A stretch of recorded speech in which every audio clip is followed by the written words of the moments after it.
everybody. If it's Wednesday, it's Warhammer, and that must mean it's time for another episode of Warhammer Weekly. Joining me, as always, it's Tom. What's up, buddy? How you doing? Hello, friends. Tonight, we are going to be fixing them Gitz. Gitz. I can't do it as good as Halo does, but I'll do my best. Yes. At any rate, we're going to be talking about Gloomspite and how we'd fix them, assumingly they have a book coming sometime. So sometime. I'm hoping, Tom, that with this show we're going to get in on the curve. Like maybe that book is being discussed right now and we can kind of sneak in there and get them to make some changes. That's or how they're thinking about it. That's my hope. We'll catch them right. You are way too ambitious. Look, we're going to get them right in the sweet spot. Hey, how you doing? Various GW designers and playtesters. The show's for you. All right. As well as all the Gitz fans. But of course, first. No, it's just going to make the Gitz fans sad. Well, I mean, yeah, a little. Here we go. Rumor engine. Yeah, start us off. Yeah, rumor engine. We got some news. Who doesn't like the horn? So it's a BOC thing because it looks like a tiny version of the big horn. It's obviously tiny. Like literally looks like the endless spell horn. Yeah, the dirge horn or whatever. Yep. So are we sure it's BOC? I mean, it looks exactly like the BOC endless spell.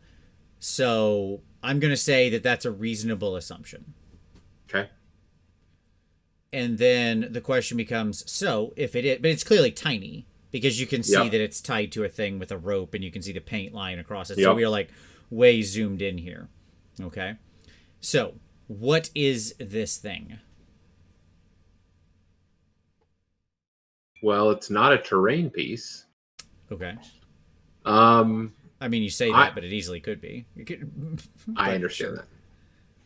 So I'm going to go with it's part. I'm going to be ambitious here. Sure. It's part of the Beastman relaunch. Okay. I'm excited. And I think that this is going to be part of the diorama base of a new grouping, like a herd of heroes. Okay. So like it's the war herd, right? Yeah, sure. You're gonna have a little gaggle of so in other words, maybe this is what's his name, Morgor or whatever. Like he's coming back Catacross style, something like that. Right, exactly. You'll actually have the herd, other beasts around him, like a representative of each of the factions on the base or something. Right, and you'll have a herd. Okay, that's an extremely bold call. Isn't it? Boy, that is pointing at the parking lot. I mean, I think this is I saw some people say Tuskor Chariot, like a redone Tuskor Chariot, which could be. That it certainly looks like it could be the sort of binding and cross hatching of something like that. So I think that's a very reasonable call. That's an extremely old kit, and it would make sense that when they relaunch BOC, whenever that happens. That we get a new hero and instead of crossbows, you get the chariot, right? Something like that. Clearly they're addressing a couple kids. I mean, this is what I'll say. There's been a lot of chatter of there's BOC. chatter. There is of BOC being rolled into slaves. That rumor popped up a long time ago, right? Yeah. And then I keep hearing it and it doesn't seem like it's same sources. Okay. So I don't believe that rumor because if they had to do that, they would end up axing a huge part of slaves. Yeah, sure. Right. It's and then they would happen, yes. And they would end up axing a huge part of beasts just to get all of that into one book because both of them are expansive armies. Agreed. It's never going to happen. So yes. I can't imagine that happening. And so I think a reinvention is what has to happen. Okay. Yeah, I mean, I'm not worried about that. I always thought that was nonsense. BOC has its own long legacy, and there's a lot of big fans of Beast of Chaos there in the studio. So I just, this is a legacy army that they know has some strong support behind it. Sure. So I see two options. One, it is in fact just quite simply exactly what it seems like on the tin, which is a relaunched Tuskor Chariot. The other option is it is a new character, Underworlds. Yeah, it's Underworlds Part 2. Yeah, I mean, it just is. Look, we haven't had a second Underworlds thing yet. Yeah. right? For them. Well, what I'll say is this: the one we have is all. Well, hold on, I'm getting there. Let me explain. Yep. The one we have is like beasts and it's gore stuff, right? Grashnak's horde or whatever. It's all gore stuff. Yep. That means that like you could have some version with a minotaur in it, right? A Bulgor, right? And this could be like part of his little shoulder pad situation, right? Like he could just be tied on his shoulder. I mean, you could also have a dragon ogre with some small other things. Yeah, sure. That's what I'm saying. Like you could do it could be like there's more to beasts than just gore stuff. And so this would be a way to like your second with the second Underworld's Warband, they often explore the other components that they didn't before. So, i.e. with the first Orc War Clans, we got Ardboys, and the second time around we got Brutes, right? And this would be the same thing. Yeah. Yep. So, I mean, I could see it. Or it's another giant kit. Okay. I like where you're going. All right. So it's a relaunch of the giant book. Uh-huh. And they do a second kit of Megas. Okay. With some named ones. And this is the loot on that giant. Okay. All right. How about that bold call? These are all fair. All right. So fun stuff. We'll see, I guess. Time will tell. Maybe, in fact, time will tell next week. Because that's our second piece of news. And it's interesting. So we have the digital Warhammer Fest. And do you have the silhouette? Can you pull the silhouette up? I don't have the silhouette. I just have the thing. It's the funky demon guy with all the different components. Well, it made me think about like a Jabberwocky. Sure. I mean, it has probably the horn from the rumor engine, like the longest, one of the oldest unspoiled rumor engines is like some little horn that's coming down, and it looks exactly like what that silhouette seems to be holding in his hands. Yep, which we thought was like a Chaos Knight resculpt. That's what you had called. Yeah, it's what it felt like, right? I mean, it looks like the same horn, but I guess they're just expanding that out to just like Chaos Horn. But yeah, I mean, well, what are we going to see at Fest? Well, from the parade of flags, the only thing I think we're going to see next, the only thing I shouldn't say is, we will see more for AOS. If they're dedicating a day to it, they're not going to give us just one reveal, right? Right. And clearly they can't sneak Warcry stuff in on the AOS day to pad it out because that has its own day on Friday, right? Right. Well, that tells me we're probably going to get both armies for whatever's coming in the summer. Yeah. Yeah, and with obviously whatever models, happen to be there. Now, obviously, we have Sylvaneth icons here on the flags. Like, there's two different Sylvaneth icons. Weird. So, great. Okay, cool. So, Sylvaneth confirmed, as far as I'm concerned. They're the Order Summer book, which is fine, by the by. Like, I'm totally okay with that. They're probably the Order faction that needs it the most right now. So that's valid. That's a perfectly good book. I am disappointed by the general lack of Skaven, of horned rat imagery. Well, they're sneaky. In this place. You have to like look in the margins of all the flags, and you'll see little rats hiding. That's because they're sneaky. Like they're not going to be bold, and it's the sneaky rats. It's a good point. Okay, so. The big thing is going to be Horse Heresy, though. Like that's the big, that's the big push. That's the big, which is fine. It's fine. Now we'll see what ends up with Sylvaneth. Will Sylvaneth get more than a single hero? Time will tell. Will the other book be Skaven? I don't know. Will we be doing a live show on Thursday? No. No, we will not. Highly unlikely, because I will be in the UK for this whole event, specifically for the Horus Heresy thing. So I'll be at Warhammer HQ next week during all of these days. And so that's going to make doing a show after that problematic, since I won't realistically be near my computer probably. Well, I mean, I'm a text away. I understand. We'll see what happens. if it's late at night. Or whatever. Maybe they bring you on the real live stream and do a reaction. Yeah, absolutely. Here, just let me take over this. Roll it out. Just put in my info. Yeah, broadcast from their setup. Yeah, that'd be great. But anyways, yeah, I look forward to seeing what's in store. I certainly look forward to seeing stuff for Sylvaneth. So there you go. Good. And I better see some Skaven stuff. That's all I'm saying. I better see it. Show me them rats. So that means you may get to see him in person. I mean, I doubt it, but we'll see. That's going to depend on whether or not I go like full Clan Eshin, start sneaking through the vents and stuff. Yeah, like dropping down out of the ceiling, pulling a Mission Impossible. Yeah, we'll see. Oh, or yeah, and that's the other flip side of this.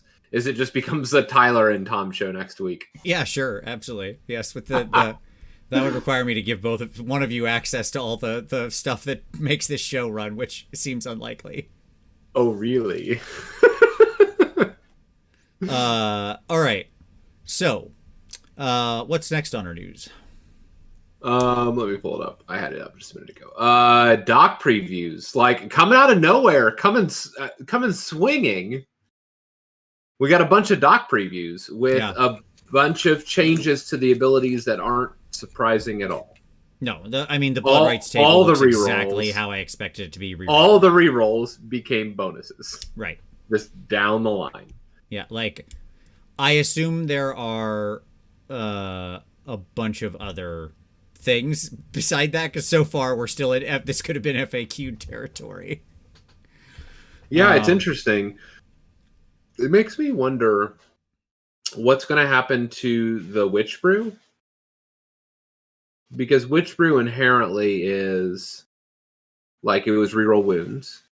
And so naturally that would go to +1 wound, like it did with Fire Slayers and everybody else. But they already get that on the table. So like, is it just going to literally be redundancy? Because if it's not reliable, then like that redundancy, I don't know.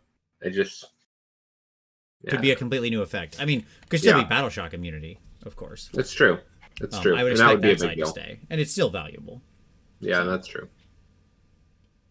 Yeah, it'll be interesting. I mean, Marathi and the Bow Snakes, that band, I hear their tour is over, probably. One can only hope that summer tour has come to a close. Yeah, so I mean, that probably says book releases are imminent since we're starting up the preview hype machine. The preview hype machine is usually a good indicator of these books are coming soon. Pre-orders, so, yeah. Like they couldn't have gotten it any earlier. So like I'm taking Night Haunt to Vault Wars. Yeah. In like 2 weeks. Yep. 3 weeks. And I'm gonna be on the old book because of cutoff deadlines. But I'm gonna be using but I have to use the new scrolls. Sure. From Arena of Shades, and like they couldn't have just pushed it up like a month. How about just a couple of weeks? That's all I'm saying. We'll see. I mean, look, this is the unfortunate of the world of timing of releases. So it'll be the last hurrah of Ghosts possibly. Yeah, you'll get a final last hurrah and probably be sad because you'll probably want your new rules. Although interestingly, as an aside, Chain Gas now give +1 to hit, but the old Reichnor's Condemned still give reroll all hits. Yeah, sure. CW said, "Where's my Night Haunt hype machine article?" I assume coming tomorrow would be my answer. Like they usually tend to alternate days on these, so either tomorrow or Friday is probably when you're going to see it. Whatever the first Night Haunt one is. Okay. Yep. But something else happened today. It did. That's right. So Tom, today we got our FAQs for IDK, and we got our our FAQs for IDK and Fire Slayers. There we go. That's what never have I been not as surprised. Well, let's talk it through here. So was there? It sounds like there was nothing in there that surprised you, which is a fair answer by the by. Okay, cool beans. No, go ahead. Okay, let's talk about the Fire Slayers changes, because these are pretty simple. Yep. So, can you feed multiple Auric Flamekeepers off a single Fire Slayer death? Yes. cool. I mean, we all assumed as such. There was no reason to assume otherwise. So it's just a confirming of how we all thought it worked. And then the Battlesmith was fixed. Yay. So he can only affect Fire Slayer's units. Probably should have been Duerden. All Duerden. Yeah. Yep. But it was a miss, but it's like, I understand the fear synergy. Like, I get it. And so it's just safer to, keep everything, all the painting within the lines. Which, yeah, I mean, in the end, I'm kind of happier with it being Fire Slayers, is my honest answer, than Duerden, because I'm nervous about what that would have meant for, like, rallying 30 packs of Iron Drakes. I mean, maybe. Because that would have been the immediate move. Like, move. Maybe. But it just means that they're immune to shooting. But it doesn't change. Like, if they get in melee, like, they still can't rally if they're in combat. So, like, that would not have been as significant to me. Like, they can't fight their way out of those fights.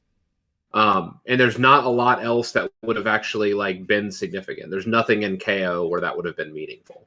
Sure.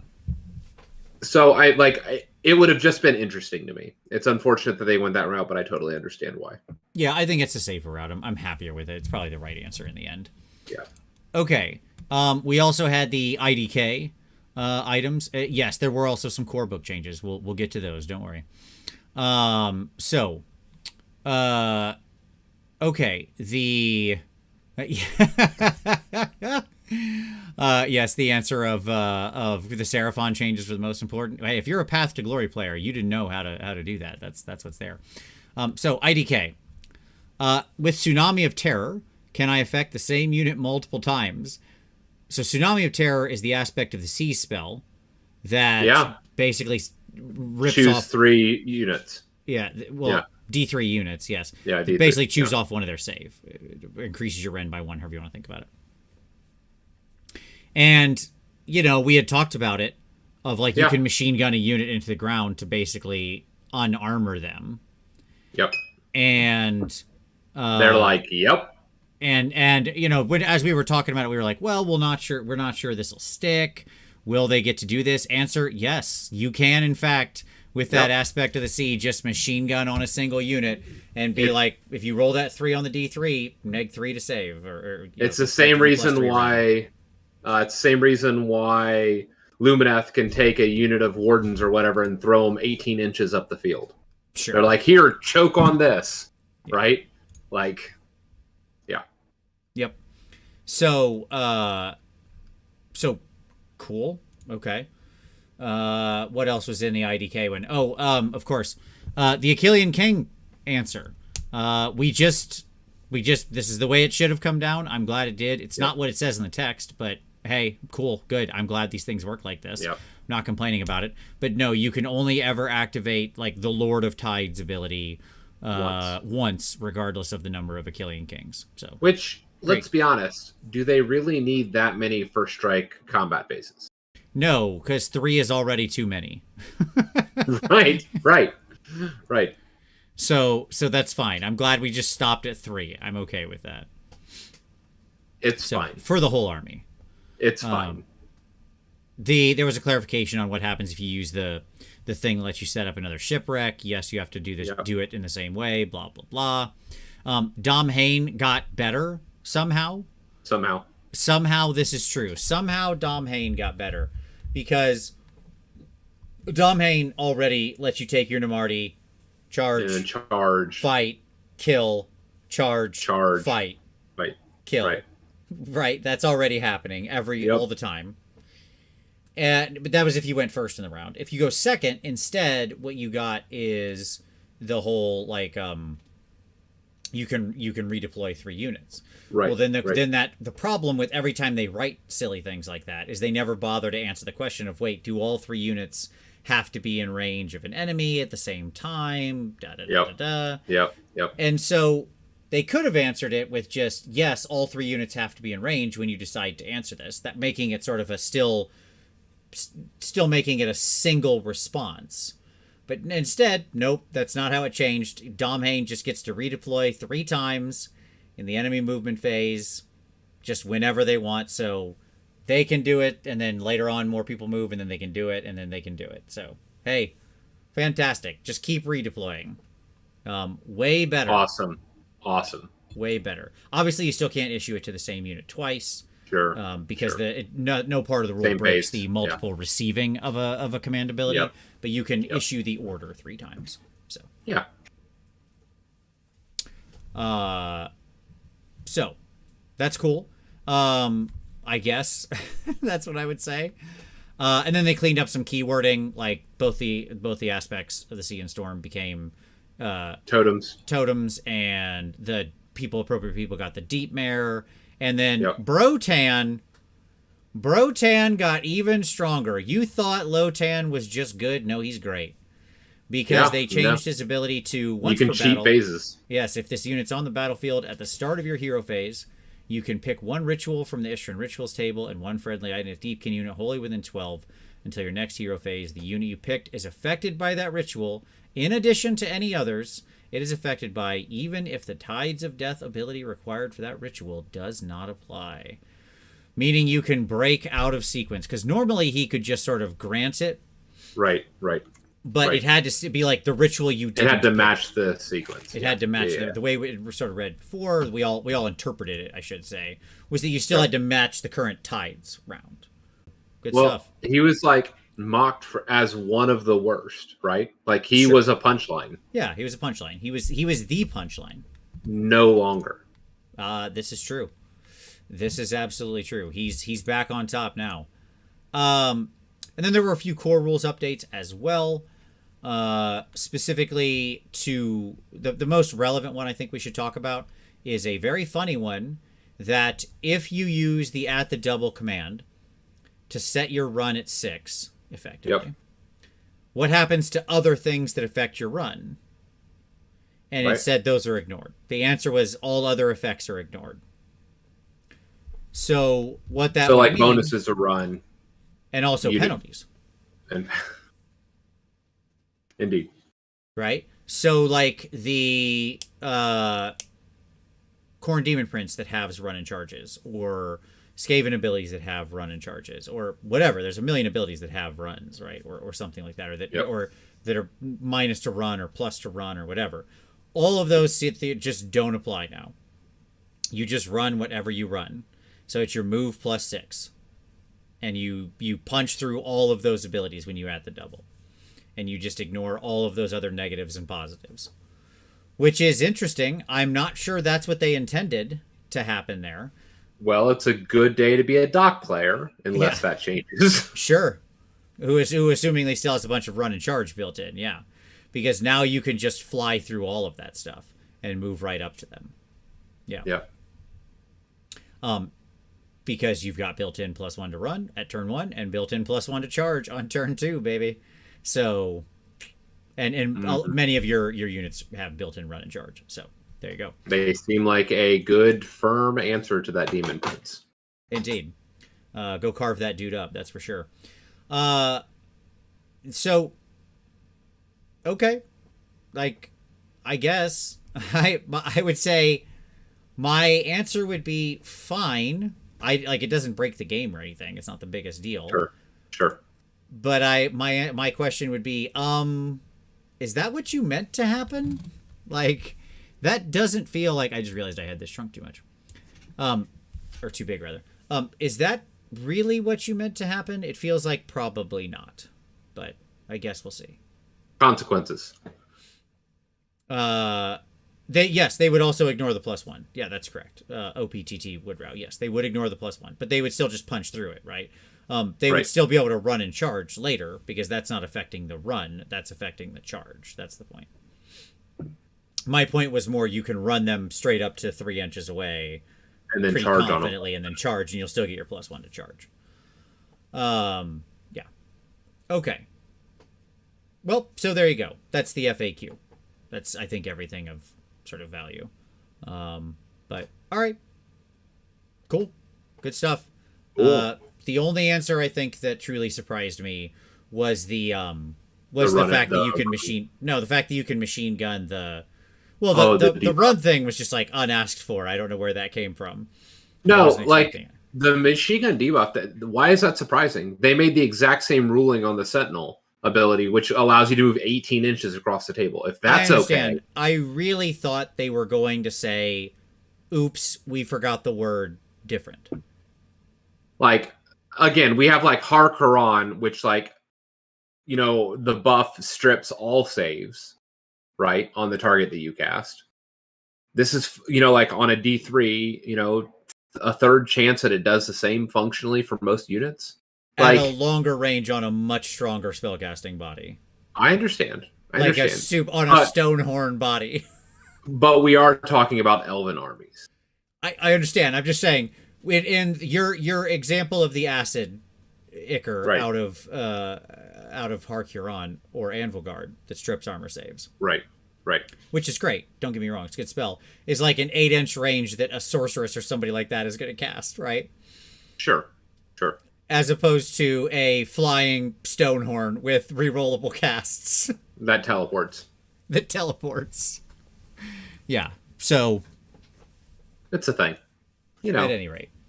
You know, whatever. Tomato, tomato. All right. So. News done. As we go to pick of the week. Hey, don't forget to hit that like button if you're excited about anything we talked about. I don't know, stuff. If you're excited about anything in life, hit the like button. We can just get that spillover happiness. I'm good with it. All right. Let's talk about pick of the week. Tom, what's your pick of the week? My pick of the week. We had have we picked Coach's interview with Emma on Nurgle? Yes. Did we do that last week? Yes.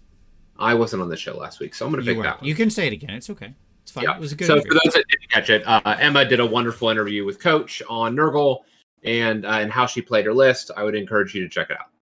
Nice. My pick of the week is pretty simple. So Andy Wardle from Cult of Paint did a wonderful look back and sort of breakdown of his Golden Demon entries. Andy was very successful at Golden Demon. He's a great painter, great artist, and a great painter for Golden Demon. Like his style is particularly well suited to Golden Demon. And he certainly reaped the benefits of that. And he kind of walks through all of his entries and stories behind him. And it was really revealing and just interesting, him sort of sharing the vision that he had for it as he went through the projects, because he kind of shares some whips and stuff like that.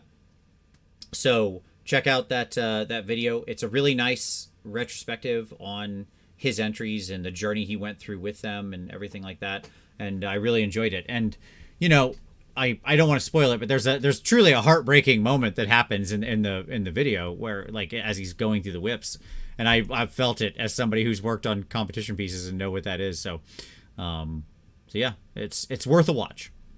And shows that even the best artists don't always feel like they get it right every time.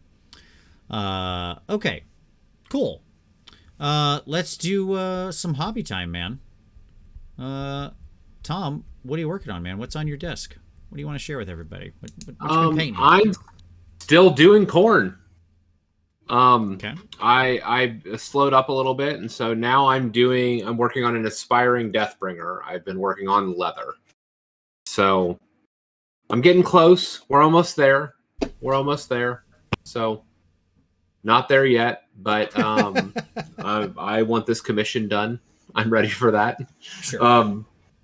And then I have a couple ghosts to paint. I was thinking about taking Fire Slayers to Vault Wars, but I decided to go hard mode, and I was like, you know what? I'm doing ghosts all the way. Ride them until the book comes out. Exactly. So I'm gonna do my last hurrah with them. I need to paint it. There's the option of they have a variant of the multi-list format. So I'm going to take, my main list is going to be a variant of what I took to Adepticon. I'm going to trim it a little bit because of obviously some of my war scrolls changed. And Sure. That means that like I need to move some numbers around. And then I'm going to take a variant of that list as anti-giant tech. Like in the event that in this very narrow matchup, you know, I'll change it up. But in general, I'm going to just stick with the other one. So no, it's reasonable. Yeah, so I'm going to paint 2 models and be ready to take that army. So I mean, your anti-giant tech could also turn into anti-Nurgle tech. Both force a sort of DPS check on you. Yeah. Yeah. So yeah. For myself, guess what? Still working on this lady right here, because that's what it takes to go full skink mode. As we've talked about, full skink mode. My attempting to paint like Gavin here. Let me tell you what, it takes a long time. It's just you just keep working. I worked on like one butt muscle on her pants for, I don't know, 3 hours. Not her pants. One cheek. Okay, that was just like kept going back and forth. I just wasn't happy with it. Amazing. That's what full skink mode requires. But it's getting there. Still probably many more hours to go, but I'm happy with it. But sitting in the wings, waiting to drop. Look at this. Bow! Yeah! This is the Skaven guys from Nether Maze. Yeah. So they're next up on my thing. A little bit jealous. Painting. Look at these bad boys. Put them together. They are wackadoo to put together, as many new models are. But they're beautiful when they go together. They are easy to build. Like they're wacky. I mean, as far as like the way the pieces fit together. You know, it's one of those kits where it's like an arm and part of a body, and things just kind of magically fit together. But it all works, and it actually hides all the lines and joins really well. Like they're extremely well designed kit. They just when you first start working on them, you're like, what? Wait, what piece is this? How is this going here? But they go together easy enough. And yeah, they're great. I love their scenic bases of these sewers. I think they're just really cool. So I'm very excited about those guys. Yeah, I kind of want to do those to like a super high standard and make them a unit entry for Golden Demon, because I don't think there's going to be another unit that inspires me that's going to come out between now and ever that I think would be cooler. So yeah, there we go. Okay. So that's my hobby time. I like what I found I'm doing with her is I'll probably get to a point here soon and then set her down and to the side, like cover up so she doesn't get dusty, take some good photos of her, and then leave her for a week and then come back and spend another 20 hours and then repeat and just repeat. Because that way I don't burn myself out hard on just one model. Like I've got the time. Why not work in a slightly different way? So anyways, just my own personal experiences. If people are trying to hit to like a real high quality, I think that's a nice way to go so you don't burn yourself out. All right, Tom, my dog, are you ready to talk about Gitz? Yeah. Clearly, what's going to have to be my next army after Night Haunt. Like, I've ridden those bottom waves, the wading pool, right, of the ocean there, and so I'm just going to jump right into Gitz after I get done with Night Haunt. Well, Tom, apparently I only play Broken Armies, Oryx, Suns, Slanesh. I just go from one Stormcast, Dragons. That's all I do. I mean, I'm going to go back to, like, if Skaven is the name of the game in summer, I think we all know what I'm going back to. I mean... That's going to be a non-issue.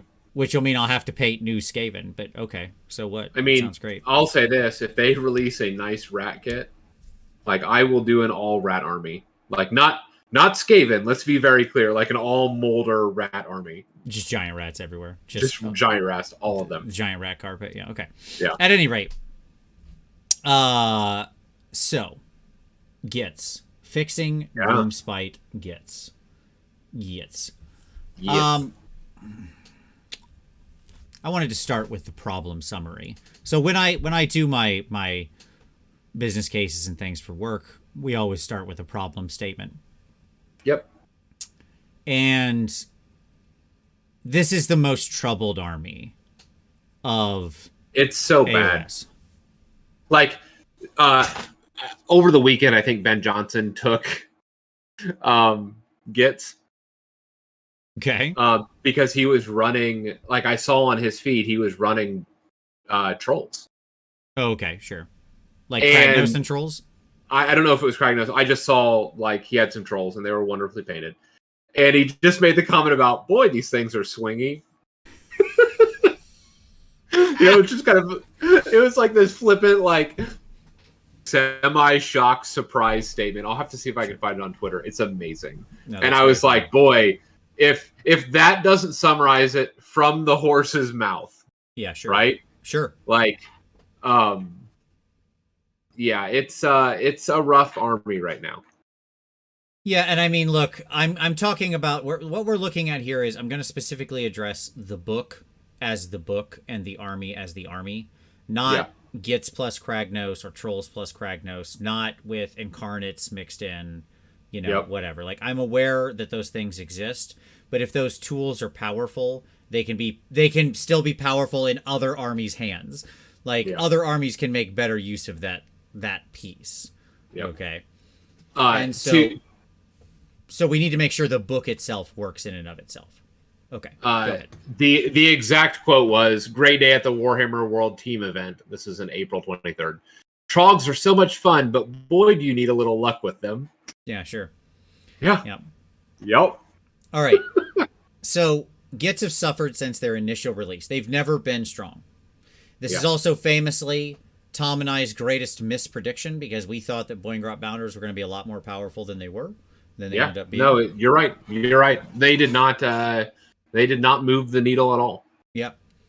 And AOS 3 hasn't helped them one bit. It's only further weakened their situation. So here's my list of problems with this army, Tom. Tell me if you think this is correct. Yep. Horde / mobility. This isn't a friendly meta to hordes, and this army loves hordes. In addition, the reinforcement limits hurts this army. In addition, mobility is a challenge outside of, like, squigs in Maws of Jork. Okay. Like, you've just you bump up against that 4 reinforcement list real easy in some lists. No, so let me just say, I agree with the reinforcement evaluation. Totally agree with that. Because, like, this army is asking to be mass bodies, and, like, that's just not how the game works right now. And so you are really handicapped because it is a low quality unit for all of the goblins. Sure. And so you just need bodies, and you can't actually do that. So you can never actually hit critical mass to be effective with most of those units. And then on mobility, I don't know if I agree on the mobility evaluation.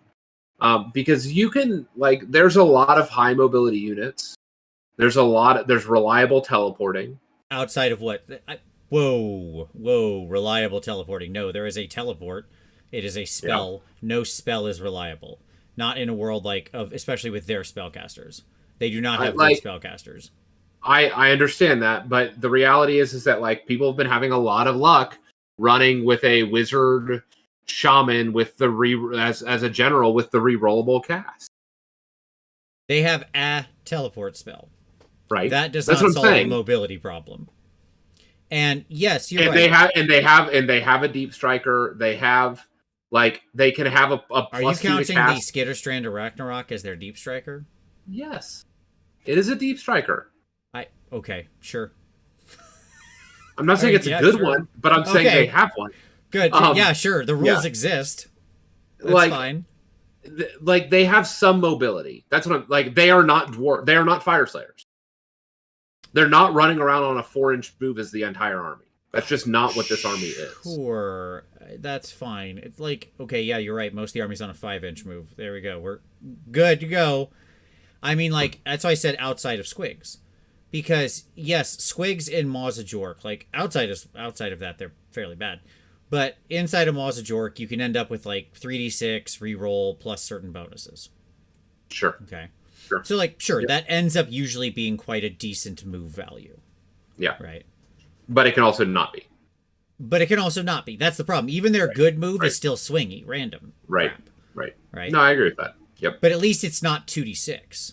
Just that's it. Like, it is printed on the sort of scroll, right? Right. Like, that's the problem with base 2d6 movement, and why I said it's got to be outside of outside of Maws of Jork. Yep. Because you have to layer on all those bonuses. Like, just having random movement is almost always a killer, unless it's real big. I don't mind it on the Doom Wheel because the Doom Wheel's base random movement is 4d6. Right. So you're going to average at least 10 inches. Yeah, I mean, like, exactly, right? Yeah. So, but the fact that you've got to go into Maws, you've got to, get to 3d6 base, use other stuff, other sort of command functions to get them up there. with those bonuses and rerolls and whatnot, there's just a lot of effort you're putting into it. And even then, I'm not sure what you're delivering.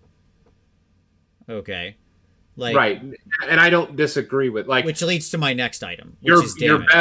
Your best delivery most of the time, what I've seen is like large blocks of buffed up squig herd. Sure, the least interesting thing. Right, but like that's, you know, thus like, and when you hit back, they explode, and you also can toss mortals too. Sure, you know, like that's also a possibility. Yeah, the Squignos build. Yeah, the Squignos build. So, but in general, it's lackluster. I don't disagree with that. Agreed. Damage is the next one that's a problem. Like, the current meta thrives on damage. Whether it's completing battle tactics, there's a lot of high DPS things, a lot of hammers. Armies often have 3-4 hammers in their list easily. Yep. Right? Yep. And there are DPS check armies. We already mentioned them, Suns and Nurgle. And this army just has problems causing damage. They do not have a ton of rend. They do not have a ton of mortal wounds. They do not do a lot of damage based on the scroll. You know, like, there are a couple bright spots. To be clear, they do have lots of mortal wounds. They do. Okay. But it's all gated on weird conditions. Sure. Yeah, that's and fair. So, like, because, like, let's tick down the boxes. And this is what's so fascinating about this army, is that there are, like, so many mortal wounds in this army. Everything from your, you know, like, the squigs that we just talked about, right? Sure, like Boingar Bounders impact hits. Boingar Bounders mortaling on charges. To the normal hoppers that are going to mortal by passing over. Sure. To the 1 foot hero giving mortals to all your spears. On 6s to wound, yes. On 6s to wound. Again, weird triggers, and that's what I'm talking about. You throw mortals in the Stone Troll list. Sure.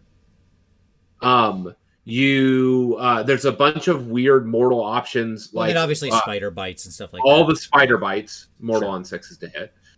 So there are tons of mortals. I still disagree with that statement. Tons is not the right word. You look at like, dragons is a ton of mortals.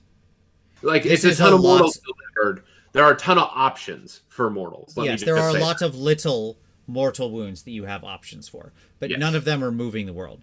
You know, there's no Croak just going like bling, bling, bling, bling here. There's no Technado. There's no, you know. We are far from the day of the nuclear bomb endless spell. Yeah, I mean, this isn't, right? Like, this isn't, a single unit of Sentinels will put out more mortals in 2 turns than an army built out of Gitz will do the whole game. Yep. And they'll do it at better range, more accurately, et cetera, right? Yep. Okay. So, like, and yes, there are a couple spots of, like, decent rend on some of the trogs, but for the most part, it's not a rend army. It's not a mortal wound army. Like, you wouldn't say that's their thing, right? No. And that's what I'm saying. Like, it's just sprinkled everywhere. Right. But it's on weird conditionals, and none of it's gated and hard to get at, and it's unreliable. Yes. I mean, and unreliable is the name of the game when it comes to Gitz, right? Which leads to the next point, which is keyword bingo.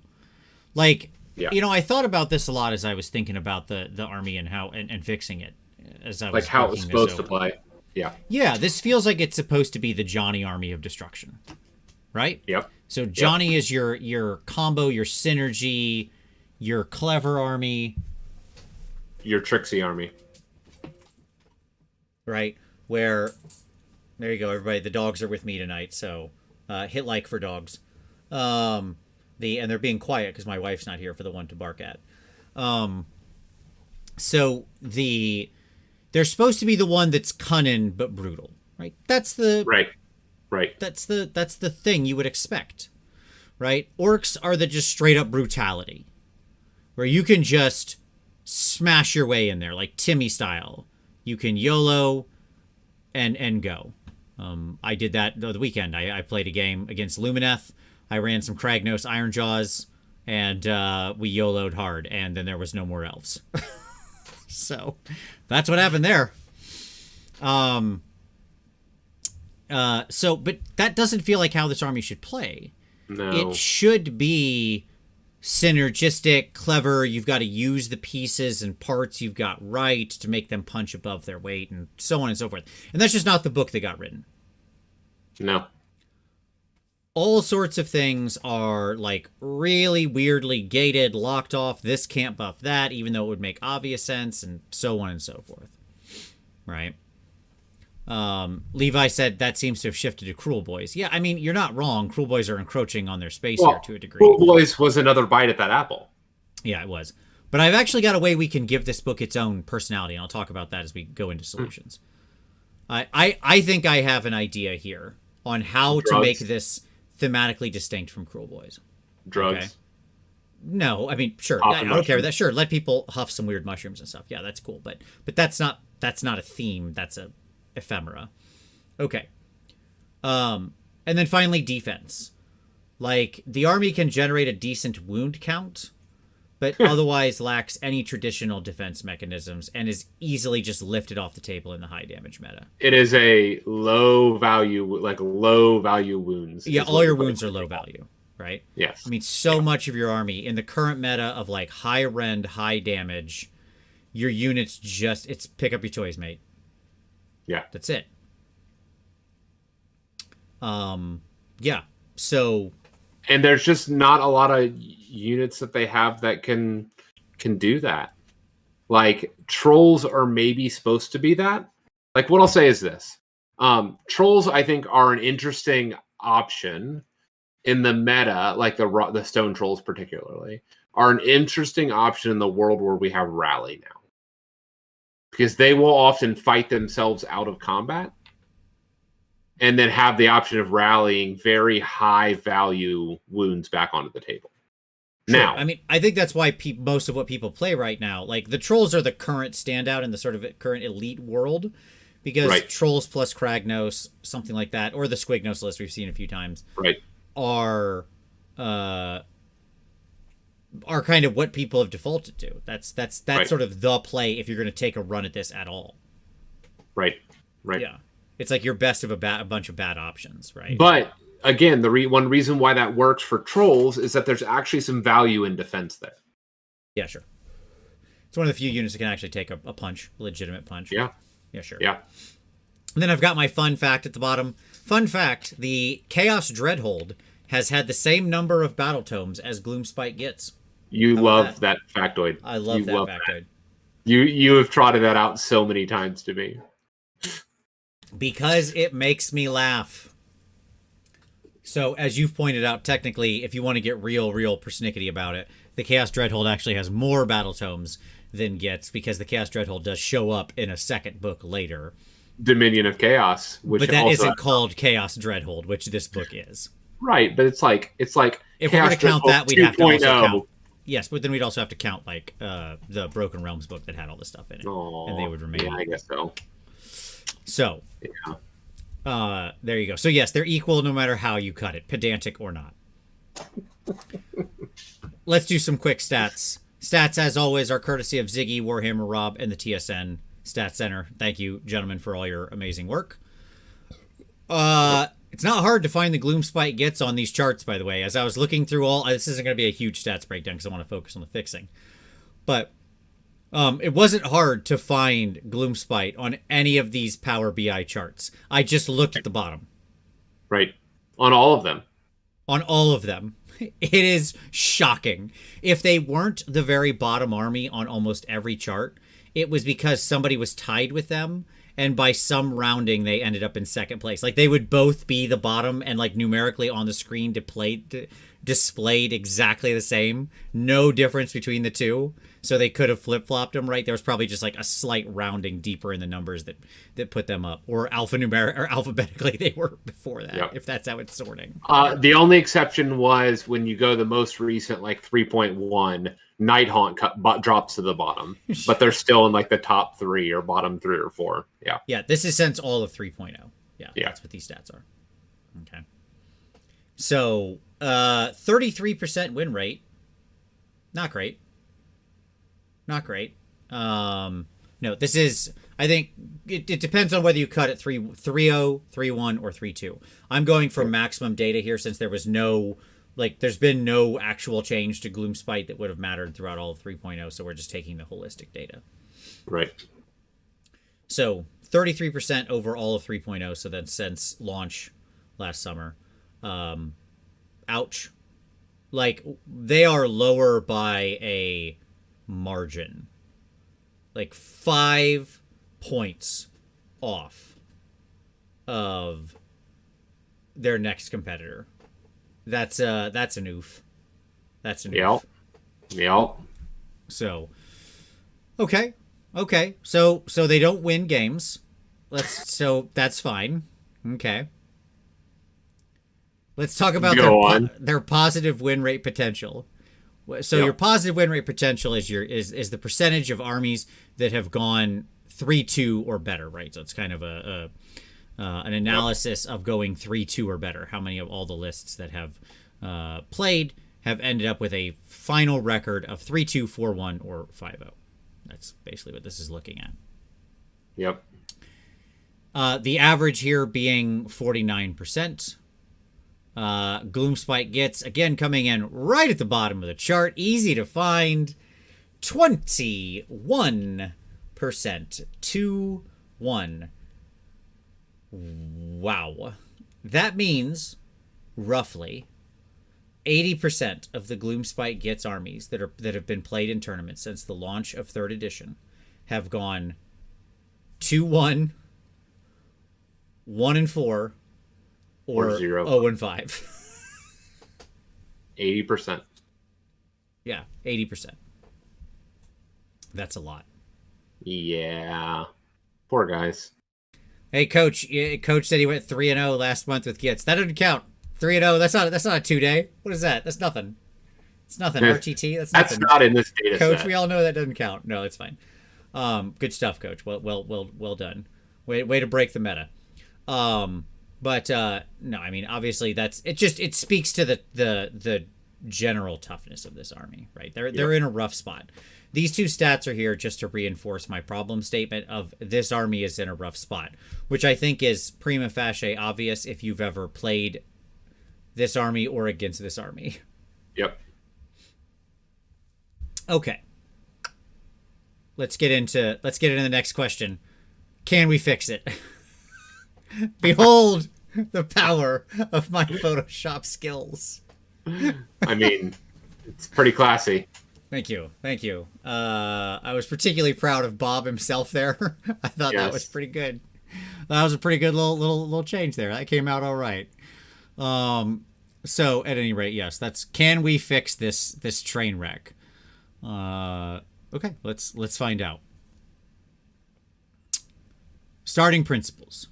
So do we want to talk just in general? Like, obviously we do our own design shows and stuff like that often, but let's take a moment and explain to the audience, for those that don't know, what are starting principles when you start a design process? The starting principles are always the thing you want to begin with because it's going to guide the rest of your design choices. The thing people often do when they try to either design games or rules or fix things is jump immediately to the ephemera. Yeah. And the ephemera is the last step of what you care about. In other words, they'll say, all we need to do is fix this thing. Change this one ability. Yeah. And then everything's finished. Sometimes that may be true, but you've got to pass other gates before you get there. Right. And so we're actually not going to talk a lot about like specific war scroll changes or crap like that because I don't care. That's what they like. There are 10 different war scroll changes you could make that would all satisfy the design principles and be valid and improve the army. Right. The key is to first lay down your guiding principles you're trying to operate within, and then set the structural paradigm with which those ephemera changes need to happen. Right. And each one derives the next. What you're doing when you do starting principles, think of it like when you're, like, for those that have been bowling with bumpers. Yeah, sure. Because what you're setting doing, up the bumpers. You're setting up bumpers, you're setting up guidelines that will control any of your actual design decisions. Yep. It's saying this is the lane, you can be in this space. Yep. Okay. Yep. So now let's talk about what the starting principles are here. Okay.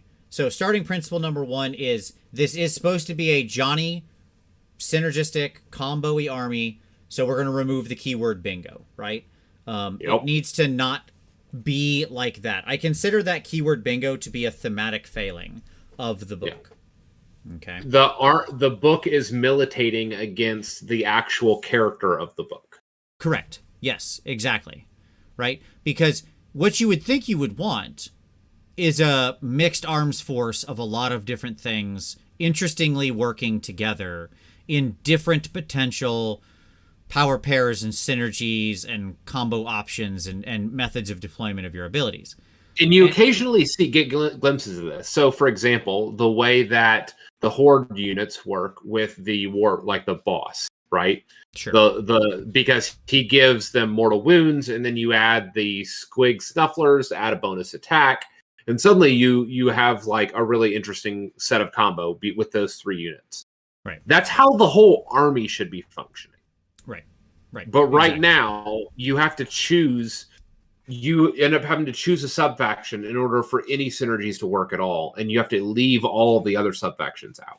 Yeah, basically, if you don't want your Squigs to be bad, you're in full Maws of Jorg, and you got to jettison other stuff, right? And that's what it is. Right. Like, it's so it actually has the same problem that Skaven have, in that it was designed around the same time. Paradigm. Yeah. Well, it was designed around the same time. It was 2 months, 1 month launch difference, right? A little more. It was like 3 months, but yeah, sure, they were close. Well, the one was dropped in February, and this dropped in January, beginning of January, because Skaven dropped. I thought at the same it was March time. and January, but sure, okay. No, it dropped the same time as Flesh Eater Courts because both were ready for Adepticon. They made the 2-week cutoff. Yeah, okay, sure, yeah, you're right. They were very close. Either way, they were very close. Okay, so here comes my controversial point. You ready? You ready for this, Yep. Tom?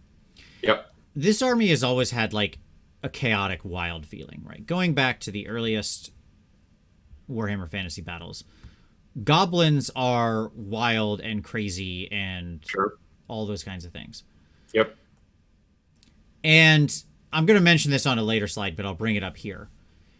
Goblins test the limits of top-down design. Okay? Unpack that. Sure. So top-down design is when you start with a thing like a concept. What is this thing? Yep. Right? And then you write rules that make it feel like that thing. Okay? So this is really easy if you're doing something like, okay, I've got a big monster, right? All right, so he's a big monster. I'm looking at the model. He's got some big claws, and he's got big slavering jaws, and, stompy feet, whatever, okay? You're like, great, okay, so he's a big monster. I'm going to give him a lot of wounds. He looks super tough. I'll give him a decent armor save. And I'm going to make his attacks. He's going to have some claw attacks. He's going to have some stompy feet attacks. He can eat people because his mouth is really big, right? That's top-down design, right? Make the thing feel like the thing you see in front of you. That the rules should flow from the simple concept. Big scary monster. Okay, now make rules that equal big scary monster, right? And I've long said that the problem with elves, like why are elves in every edition of this game going back 30 years overpowered? Because from a top-down perspective, they're perfection. And so they are conceptually designed to be better than everyone else. They're better than you, and they know it. Right? Like, that's elves. They're faster than everybody. They're more graceful than everybody. They're more intelligent than everybody. They're better martial prowess. They have better spellcasters. We're better at everything. And so when you top-down design on that, it just creates, well, they should have better to hits and better spells and better all the way down the line. The problem is goblins are the inverse of that. Because they're just bad. The top-down paradigm of goblins is they're bad. They're just bad. They're weedy little nothings. Like, right? They're not threatening. No. Nope. When they win in the stories, which is rare, but when they win in the stories, they win through just like sheer stupid numbers overwhelming. Yep. Right? That's it. It's all just consuming horde. This ridiculous weight of bodies. And that's not actually how the game plays. One, because right now, and in most times, you don't like running a bunch of hordes doesn't immediately equal victory by just overrunning people with bodies. Two, the reinforcement point situation stops that. Three, you can throw a million Ren Zero goblins at most of my Stormcast units. I'll take 0 damage and then kill your entire horde. Yeah. No, I mean, you're exactly right. Like, only zombies get to do that. Sure. Yeah, zombies are a great example of how you get around that because they have, like, silly 6-inch pile-in tricks and mortal wounds and bonus attacks, and because they can run in and chomp and mortal wound their way through, they consume everybody. And get restocked. Because you're going to set up whole units with Gorslav or with Graves. Right. And you've also got this problem that the game itself has some kind of tipping point where you'll just have too many models. Yeah. Right? So the answer can't be put 300 goblins on the table. Like, I mean, it would be awesome if it was. Sure, but I don't, it just doesn't work. Right. That's not how they want the game to play right now. Like, they will just... The game will collapse in on itself.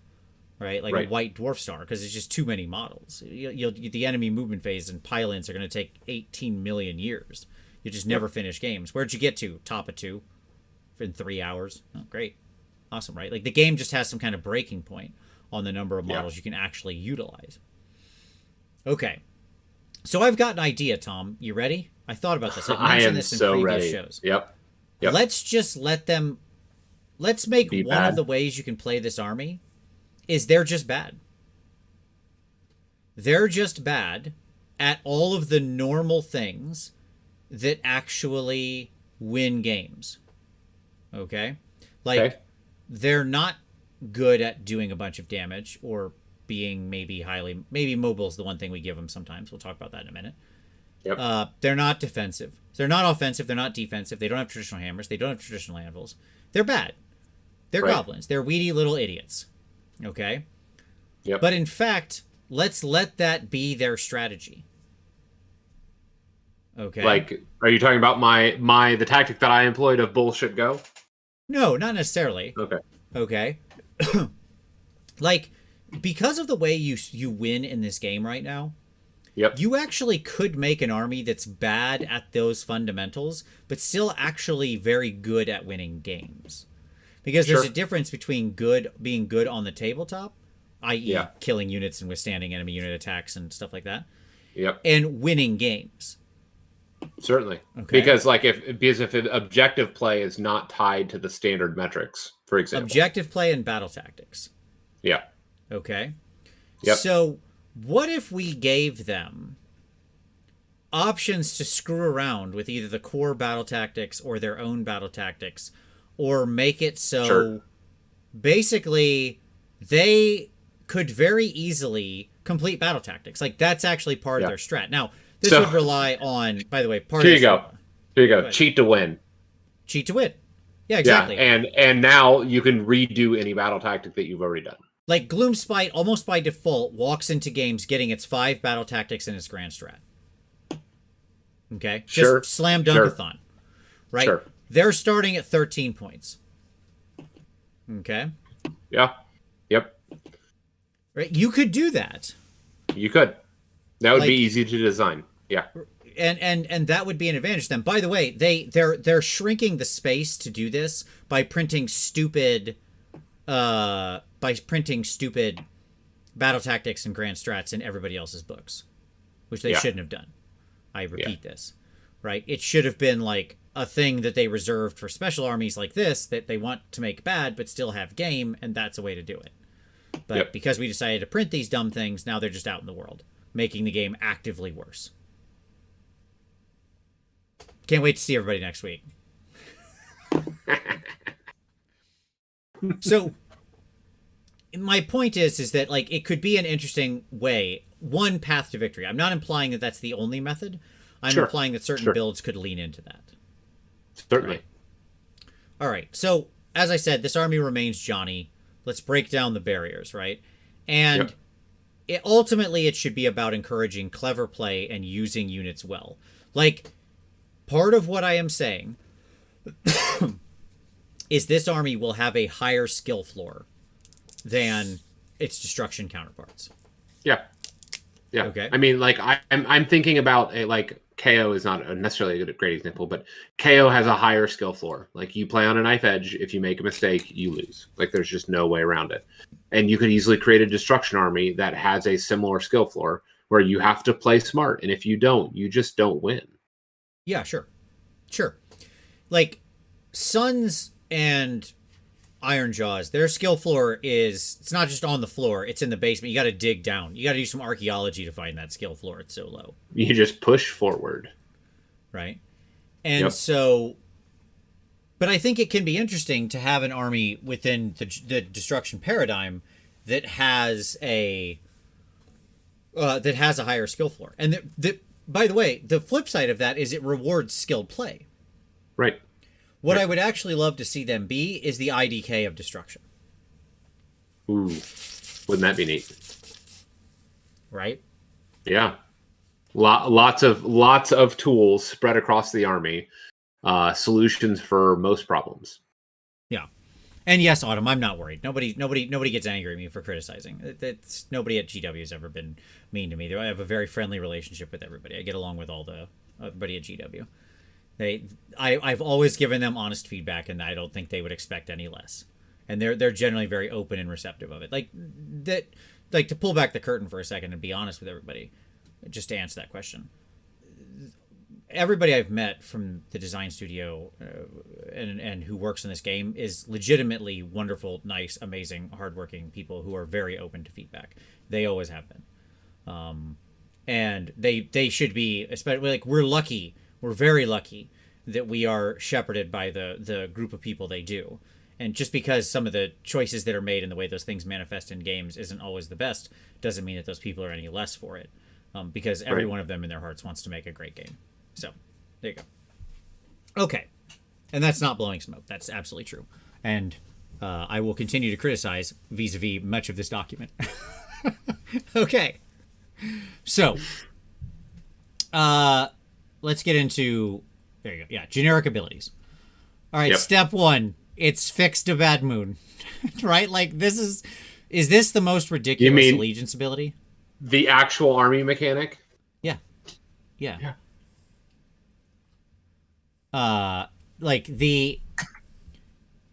Is this the most ridiculous allegiance ability? The fact that you do not have an allegiance ability in turn 1 may not show up in turn 2, and then basically could suddenly rocket its way off the board accidentally.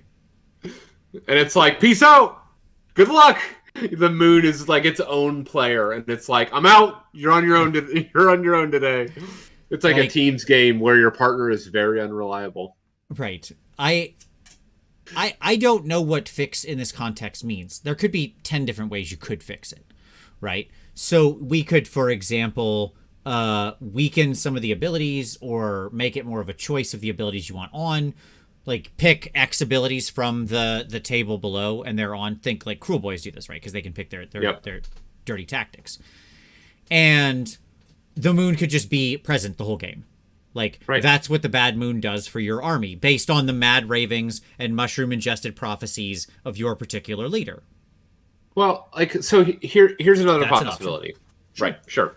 So imagine a world, like, everybody's talking about the tides right now, and they're comparing it to the Idoneth tides, right? Sure, you could compare it to, like, the tides, the Nurgle table, the Nurgle wheel, I should say, and the Blood Rights table. Those are, like, the easy progression mechanics that are similar. So imagine a world where you're always getting some bonuses, but it'll spike at random times in the game. Sure. Yeah. And so the intensity of the bad moon may shift in any given turn. Yep. Yeah, that is the other option, right? Like, think of it if you scaled back maybe some of the complexity, because the bad moon has a lot of different sort of things. It buffs every subfaction differently. Right. It could have more like generic but reasonable types of things that are on all the time. Yep. Right. And instead, what you could be rolling for is like, is the moon behind the clouds? Is the moon waxing or waning? You could roll for all sorts of different wacky things like that, right? And you could roll every turn. Like, you could have it be random. Yep. That's okay, especially if it's the moon came out from worthwhile. behind the clouds. Now you get the big bonus, right? Or Right. whatever. Yeah. It's the full moon. Yeah. Yeah, you get full moon. Yes. Right? Yep. Because again, I don't know that you want it predictable. Like that's part of this, right? Like it's okay if it's random, if it's worthwhile when it spikes. Yeah. And that's the question. Is it worthwhile when it spikes? Right now, you not only do you have no control over that, there's actually no baseline of how it's functioning because of how it's like based in different quadrants of the table itself. Yep. Yeah, exactly. Like you could have it, so it's always riding on something. Right? There is always a present bonus you can rely on, and then you get interesting spikiness throughout the game. Sure. That's another way you could fix it. Right? It could just progress. Like the sort of the most boring way to fix it would be it could just progress, right? It could it just becomes another table of start in your quadrant, then it moves here, then it moves here, and then it moves to the like turn 5 it's on the opposite quadrant. Right. Like you could do that. So it'd be like 1 it's in your quadrant, 2, 3, and 4 it's the board, 5 it's in the far quadrant. Like you could write it like that too. Yep. Right? Yep. Again, but that's my point. That's why I say you don't want to focus on the ephemera. The point is just it should be doing something of value in all turns of the game. That does not feel like a controversial statement. Sure. You know, Nurgle's wheel, which is quite random and unpredictable, is always doing something. Doing something. Now some of those options are like, honestly. And right? some of those are great, game breaking if they happen at the right time. Yeah, exactly. But it's also not the only allegiance ability they have. Right. That's an allegiance ability riding alongside. Everybody's got a 5-up ward save, and everybody heals every round, and summoning. Right? Like there's a lot of other stuff going on there. Mm-hmm. Okay. Mm-hmm. So sure. I mean, why can't they get summoning out of the shrine? Just have more dudes come running out.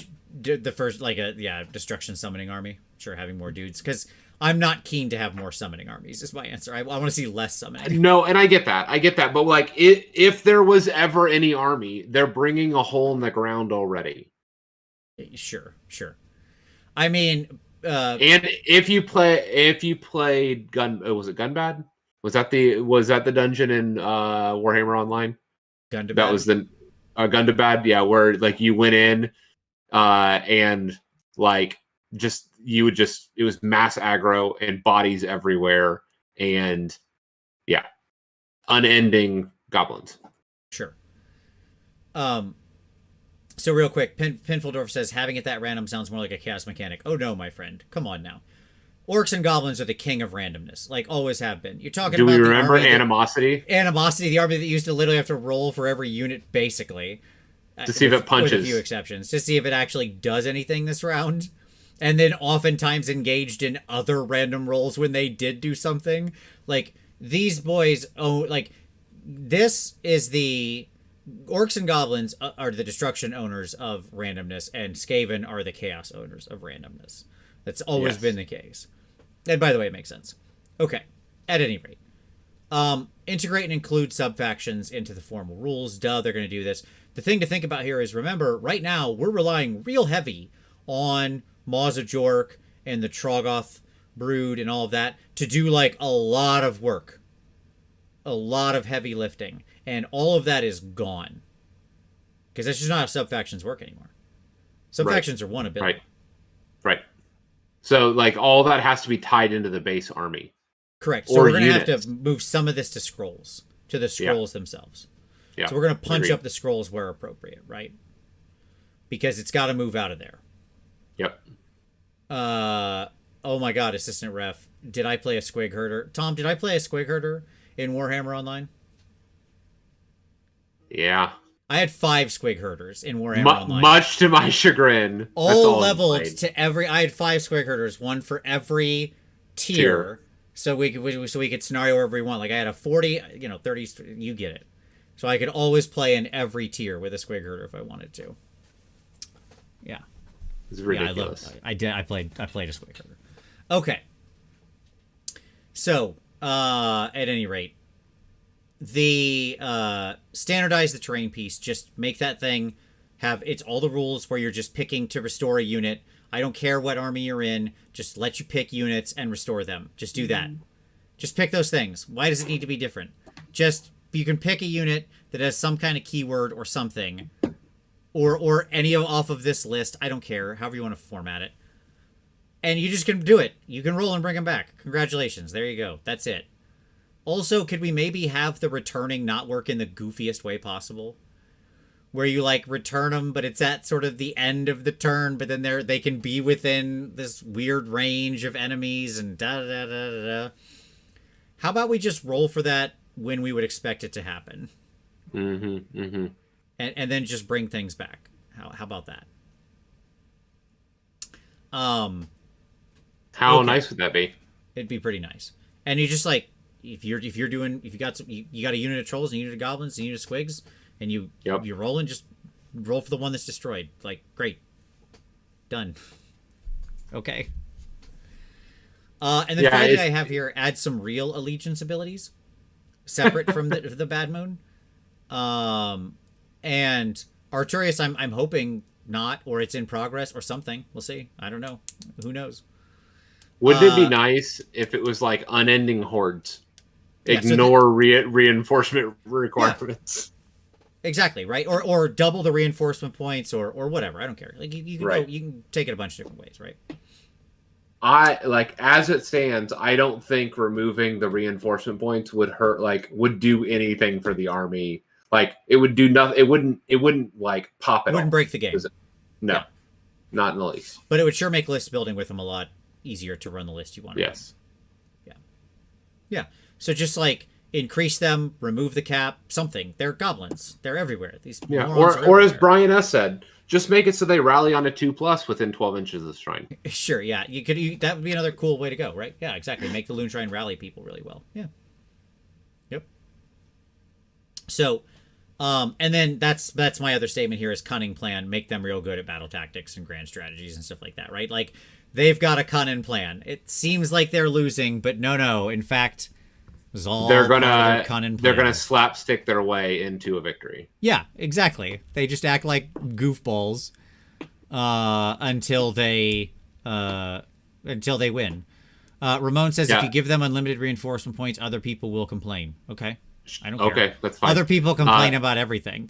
Everybody has something special. This can be their something special. By the way, you could do a similar thing. Hold on 1 second. You could do a similar thing with beasts and Skaven, who are two other armies that would also have the same reinforcement point dilemma, and you could just implement all three in different ways.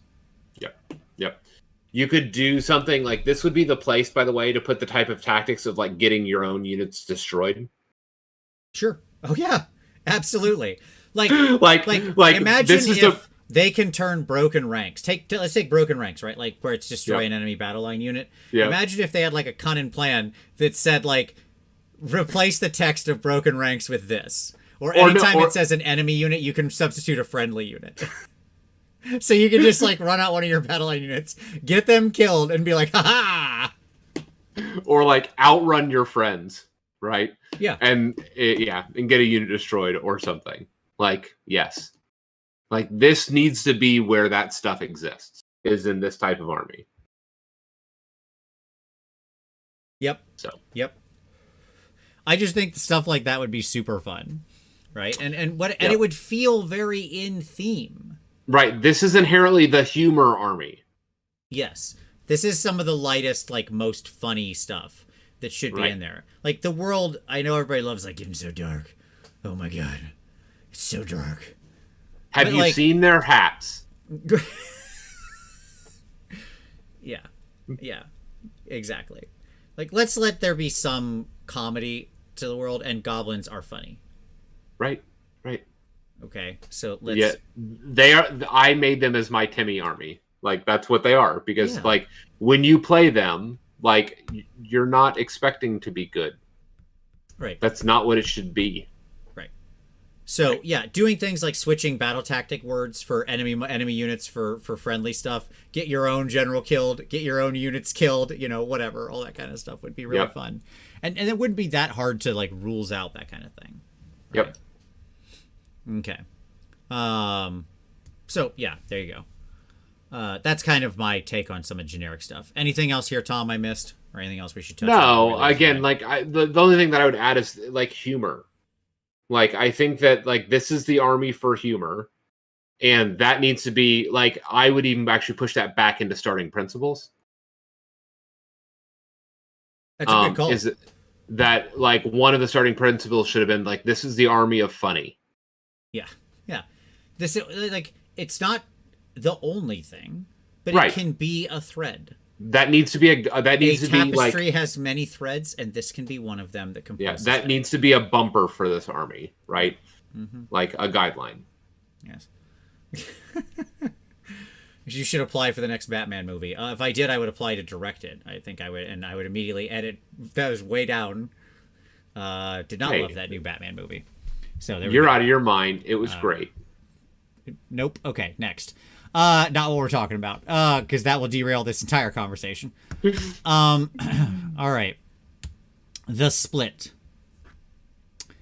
A fundamental challenge of this army, I submit to you, Tom, is that we have 4 very distinct subforces. Okay? 4 very distinct armies.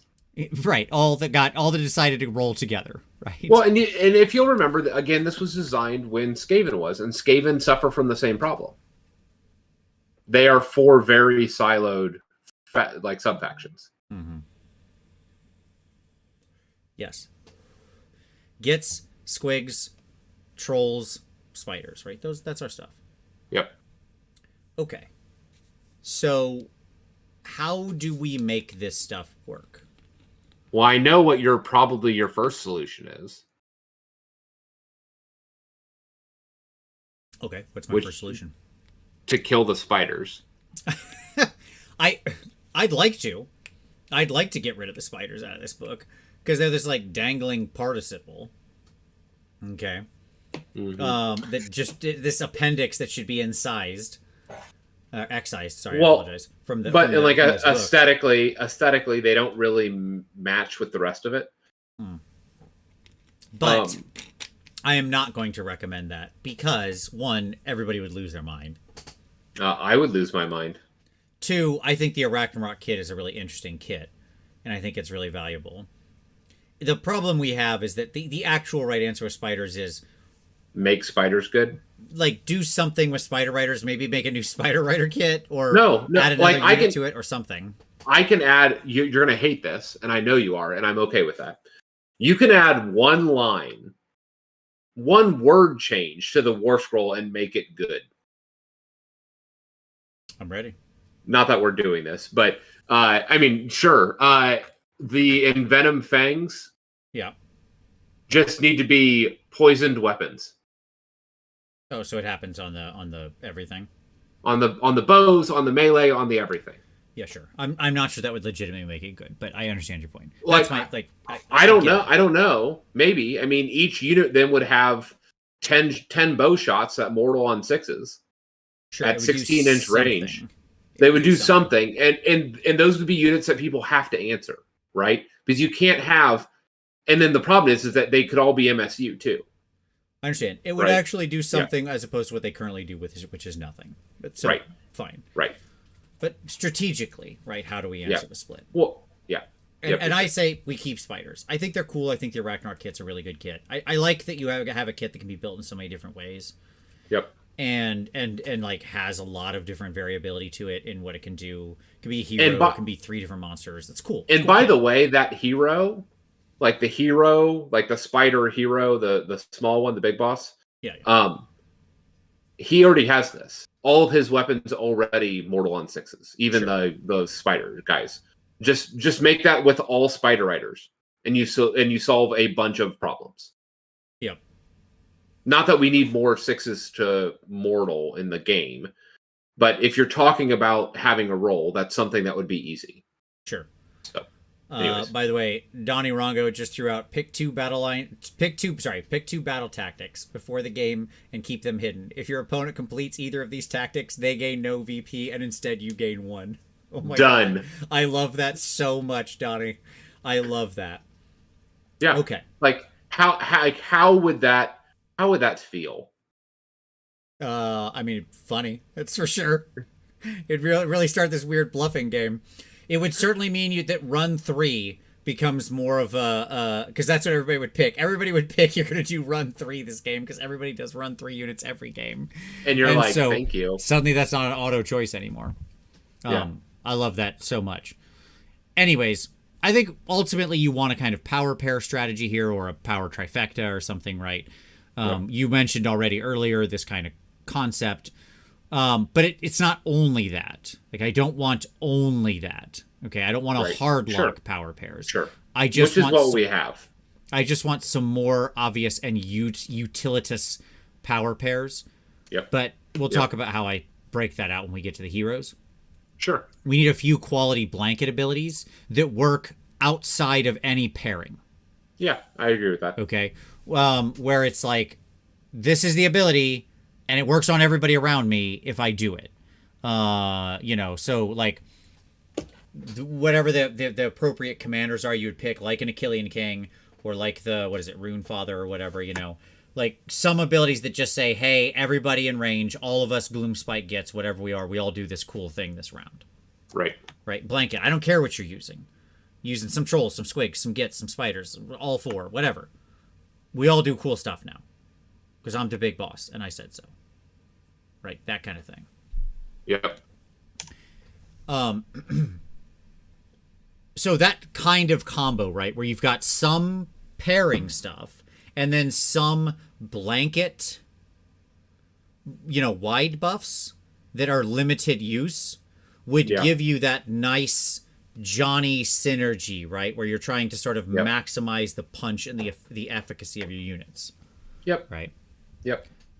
The other things I said is heroes should empower units to play the movement game. I think this actually is something that Gloomspite should be pretty good at, is the movement game in various tricksy ways. So, like, by the by, that doesn't just mean they move farther, though it could. All right? Let me give you some... I'm not dictating specific things because I don't have the specific answer. But, Tom, I'm going to give you 4 examples of what I mean by this right now. Sure. You ready? Yep. Okay. Here's example number 1. If this hero is in your list, he can take a unit with him. They can go into reserve. They can pop out of terrain. Yep. They're sneaky. They're sneaky Gitz. Sneaky. Yep. Right? That's snuck on the battlefield early and hid in the terrain, and then they pop out. Okay. Yep. 1. 2. All right. If this unit, like any unit that begins a move, within X number of inches of this hero, if they run, they add 3 to the run roll. Sure. Okay, that's another way you can do it. Okay. Here's a third one. When this unit redeploys, when anybody around this unit redeploys or issues the redeploy command or something like that, right? Whatever. Yep. The unit that receives the command may roll 2 dice and select the best result. Yep. Or add 2 inches to their redeploy, or something like that. Okay? That's option 3. Like, playing the redeploy game, I think, is actually a really fun thing for them. Like, goblins run away from you when you get close to them. That's what they would do. Sure. So, like, make them good at that thing. Right? Yep. So that's actually hard to, like, pin them down and catch them when they don't want to fight. Because they're like... Give them a free redeploy every movement phase. Yeah, sure. All right. Here's option 4. Okay. This unit, when it's near this hero, can retreat and still charge. There you go. That's another way to play the movement game. Yep. Right? Make them more mobile in combat. Like, they can run away and then still go after somebody else. Yep. Okay. Or retreat and shoot, maybe, for some of the shoot units. Right? Yep. There's 4 different takes on mobility. Right? And all of those are the kinds of things I would like to see the heroes in this book doing. Because I do think Gitz should play a sneaky version of the movement game. Whereas everybody else, a lot of other armies just are very fast right now. Yeah. Yeah. But what gates them is ultimately still the normal limitations of the game itself, right? Like you can't move within 3 inches of unit and stuff like that, right? So you can play in that space and with the existing universal command abilities and things like that, and with redeploy, with retreats, with ambushes, and with bonus movement and so on, to make them feel like a very mobile, hard to pin down, tricksy cunning army without making them fly across the board 80 inches. Like, so here's a funny thing. Imagine if they always redeployed 6 inches. Imagine how that would change the math on fighting this army. So any move... It would be like way too powerful, but yes. I agree. I agree. But like any move to a 3-inch charge would always be a 9-inch charge if they wanted to. Yeah. Right? Like, but what I'm saying is like, imagine if they just, like, that's part of what happens, right? Is they just simply flee. Yeah. Yep. So all of those kinds of things are the kind of stuff I would love to see them do. Sure. Right? Sure. And there's more. That's not meant to be an exhaustive list, right? Like Brian has just mentioned something about additional pile-ins or that kind of thing. Sure. Yeah, absolutely. Like you could play in that space. They could pile in additional inches options without getting the 6-inch cheater pile-in of zombies, right? Yep. A thing I think should be stricken from the game. But you know, there are lots of different areas to play around with there. Yep. So there are options. Yep.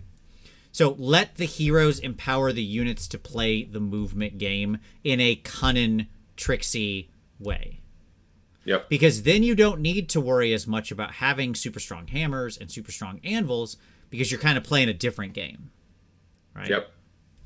And again, it feeds that Johnny. It's within the rewards skilled play, right? All right. Let's talk heroes. Most Gitz heroes are bad. They're just bad. Yep. Which is by design, again, because top down, Gitz are bad. Yep. So hence, their heroes are just worse versions of other heroes. My favorite is how bad the Git is on the Mangler Squig. Sure, yes. The Squig's doing all the work, yeah.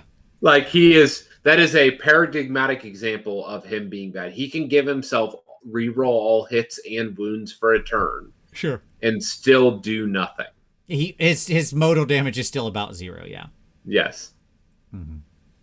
So it's fantastic. They are most Gitz heroes are low defense and low offense, and the only reason they exist is for some kind of utility. Yep. Right? Because of a command ability they have, or because they're a spellcaster, or because they happen to be on top of a decent monster. I.e. the aforementioned Mangler Squig. A spider or Mangler, yes. Yeah. So, how do we solve the hero dilemma while still making them feel like goblins, right? Because if I suddenly just say, here's your goblin hero, here's your loon boss, and he's got 7 wounds and a 3-up save and a 5-up after save, you're like, what? I already don't feel good about 2 wounds Skaven. Continue. Right. They're like, that is not a Git anymore, right? Like, you just made some kind of ogre monster. What is going on here? Right? He can't share the same profile as the Auric Megaboss, or something like that, right? Right. Okay. So then, how do we actually fix this? So, one of the ways we could do it is we could divide function by type. And what I mean by that, Tom, is we could lean into the utility game. Yep. Okay. And say that the heroes based on their type is defining what they're supposed to do and be in that. By type, I mean, are they a straight Git? Are they a squiggy hero? Are they a spidery hero? Are they a trolley hero? Okay. So, for example, we could say the trolley hero is like anvil-y and becomes the super tough one because he'd have the justification to be so, and he makes other trolls around him super tough as well, right? So he just leans into that that role completely. He's the Yep. anvil hero, and he makes his units better anvils. The Mangler guy is your pure hammer, right? And we up his damage, and we get rid of a lot of like the randomness out of his profile because he's got a super ridiculously swingy profile right now that can either like do a ton of damage or none. And we make him a more reliable hammer, and we lean into that and all the associated hammer accoutrement. Right? So that's one option. And the goblin heroes just are weak naturally, but have like very potent utility abilities that are meant to only buff their dudes. do you want me to throw another possibility? Yeah. That's 100%. Okay. I like where some of that is. Sure. But how about we do something, we take some of the tech that dwarves have picked up on. Okay. And we lean into it. And what I mean by that is this. How about for half of the foot heroes, they all lose the leader keyword or the leader type. Okay. They stay heroes, I understand. but now they are 40 to 60 point heroes with no leader type. Okay. They stay at 4 wounds. Mm-hmm. Like, let them be what they are, right? Which is like little zits you can pop. Sure. Like, they're just not, like, they're not meaningful, but they bring utility to the list. Let them be bad. But the reason why we can't have bad heroes like that are pure utility is because we run into a problem of in list building of having a requirement of maximum 6 leaders. Sure. And so we actually have the list building tech of getting rid of the leader type, but keeping the hero keyword. Mm-hmm. Yeah, it's a possibility. Sure. I think that's that's effectively the Gobapalooza, right? I mean, Right. that's basically what Gobapalooza is. You're describing expanding the Gobapalooza concept to additional, heroes, basically. Right. The other heroes in the army, everybody but like the loon boss needs to not be a leader. Yeah. And then like your monsters. Make sure they're low defense and stuff like that, right? Yes. Yeah. And bring them down so that they can be just kind of like sprinkled amongst the troops. Right. They're just goblin big bosses, effectively. Right. Yeah. Sure. And you allow your loon boss and your various and assorted loon bosses on X are right? leaders. Right. Are leaders. And maybe them and your shamans are leaders. Well, like you could probably bring one of the shamans into that same space, but sure. Right. But sure. You know what I'm saying? Like something along that line where there's like some line there. And then I think that's an interesting solution to the hero problem. Yeah. So the other thing that I thought about was if you allow the distribution of roles within types. And part of how you could do that, okay, is if you, let's say we keep the heroes all as heroes, right? Or not, I don't know, or whatever. As hero leaders, I should say, sorry. And we let them be a little more definitive of the strategy you're going for. Okay? So, the Loon Boss helps you lean into strategy A. The Madcap Shaman helps you lean into strategy B, or the Cave Shaman, or whatever, so on and so forth. Okay. And because we often have different heroes that would fit this role kind of in the same space. So, for example, you have like your guy with Cave Squig, and your guy with his pet squig, and your guy with on a mangler squig. Like, you got 3 different squig, sort of loon boss heroes. They could be different takes on pushing different utility out to the army. Yeah. Right? Yeah. Leaning into different strats in a more defined way. And by the way, the substrat that maybe that multiples of them inherit is the mobility thing. Like, this is the guy that does better at being mobile and hitty. This is the guy that does better at being mobile and tricksy. This is the guy that does better at being mobile and defendy, or something. Right? Just as an easy example. Right? And so you could kind of lean into that kind of shaping so you can build out your path to victory based on the heroes you're selecting. Sure. I could see that. Also, probably, I just put it in here as one word, like bodyguard. Like, some of these heroes should just have bodyguard abilities. Right. If they're going to stay leaders and be limited, they should probably just have bodyguard abilities to pass wounds off to normal Gitz. That just feels like a kind of the non-monster wins, obviously. That seems like the type of thing that goblins would do. Sure, jump behind the other goblins. Yeah, 100%, right? Yeah, so just like, how about we just let them bodyguard? That seems reasonable. That is an actual ephemera rule that just actually, I thought, yeah, sure, I'll throw that in. Well, I mean, and what I would even say is something even more egregious, which would be like, it should be something like a can't catch me ability. And if you are near another goblin unit, that unit has to, like, you have to check for bodyguard. Does that make sense? So rather than having the option to bodyguard, as a lot of units do, it forces the damage onto those other units. You must give it to them. Yeah, sure. You must, right, because that boss is not going to take damage. Right, sure. I gotcha. Again, this leans into the comedy of them being like, nope, I'm out. Yeah, sure. Sure. Absolutely. So I think you could go kind of some mix of everything we've said here and get to the point where the heroes feel like they're doing something in the army. Right. And like they have a purpose. They should, like, the sad truth of the matter is Gitz heroes should always remain somewhat killable. They are in the end just goblins. Okay. Right. So I don't want to hang the entire army on them. That's why I said, like, a lot of the battle tactic completion stuff and things like that, those would be obviously independent of the heroes, right? Those are just things you're doing as a cunning Gitz player. So you still have paths to victory, even if your heroes get killed. But when the heroes are around, let them unleash their little individualized cunning plans according to the various role that you're trying to step into. Okay. Let's talk troops. So this is really where the top-down design challenge comes into big play, right? Because you really see it in the troops. Gitz are bad, hence they are bad. Yeah, right? They all hit on 5s, wound on 5s. Yeah, it's just bad stats for bad unit, right? Yeah. This is where that top-down design comes in. An elf, it's like, if we said, oh, these are the elven swordmaster people, so of course they're 2s and 2s, because they're the best swordmasters in the world. No one's ever wielded a sword, aren't we? We should count ourselves lucky to even watch them unsheath their magnificent blade. And it's like, well, no, but Gitz are bad, so hence Gitz are bad. They're on 5s. 5s and 5s. No ren. Right? Yeah. Yep.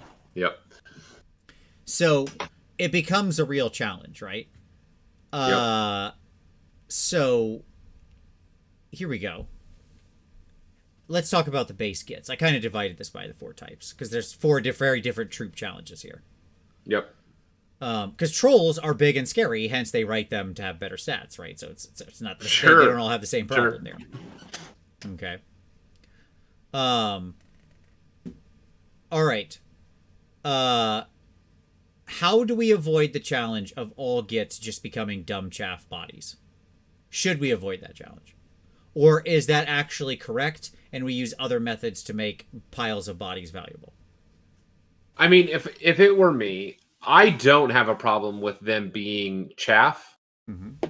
Like, chaff, mass attacks, low value. They just need to be costed appropriately. Sure. You know, right now it's like 140 for 20 worthless bodies. Sure. Like your low value wounds, yeah. Yes. Like, nah. 80 points for 20 bodies. Jesus. Getting aggressive. If I'm on 5s, by the way, if I'm on 5s down low. 20 stab is 150 points. I had to look it up because I couldn't remember. 150. Nah, brother. 100 points. Like, because here's the deal. Like, they're just not going to do anything. And that's okay. They can also not, like, there's a role for not doing anything. That's fine. Because imagine a world where, like, if you don't kill out the 20 bodies and they go down to like 6, they retreat out and rally. You know, like, imagine if they're playing that mobility game, then like that becomes a perpetual problem. Sure. Just the bodies. As these stupid Gitz keep running around the board, rallying themselves, becoming annoying. Yeah. Right. Like, it's a real problem. Now, I don't know that they should be rallying. That's a whole nother, because again, top-down design, like, essentially they shouldn't be, they probably shouldn't be brave, right? Like there shouldn't be rallying. We could play with the rally mechanic. It's fine, but I understand. Sure. But what I'm saying is that like it's okay for them to be bodies of worthlessness if there are other things that do things, right? Yeah. And so I don't mind. Like I think that the solution that you presented here, which is on one hand they could be worthless and just mass attacks, but be appropriately pointed. Yep. And also, if you want goblins to be good, they have to either be on something or be operating a machine. Yes. So exactly. Here's how I was thinking about Gitz. Let's actually leave them as bad chaff bodies, right? But let's let them play the mobility game, as I've been hitting on. And that's exactly your point that you talked about, right? And fine, then they can be this annoying thing that can make mass attacks. They can chew stuff up if you let them, right? Yada, yada, yada, so on and so forth. But also, let's just bring back artillery. Can we bring back some goblin artillery? What happened to good goblin artillery? Let's have goblins do fun artillery things. Okay? I'm in. And, like, it's cool that they're bad. Again, the top-down design of them is, Gitz are bad. Even in mass, they're still just dum-dums. Right? But that's okay. They can still be part of a valid battle strategy. Like, Donnie Rongo, that's why I don't want him ever getting to 3s and 3s, or 2s and 2s, or something nonsensical. I don't want Gitz on those kind of numbers.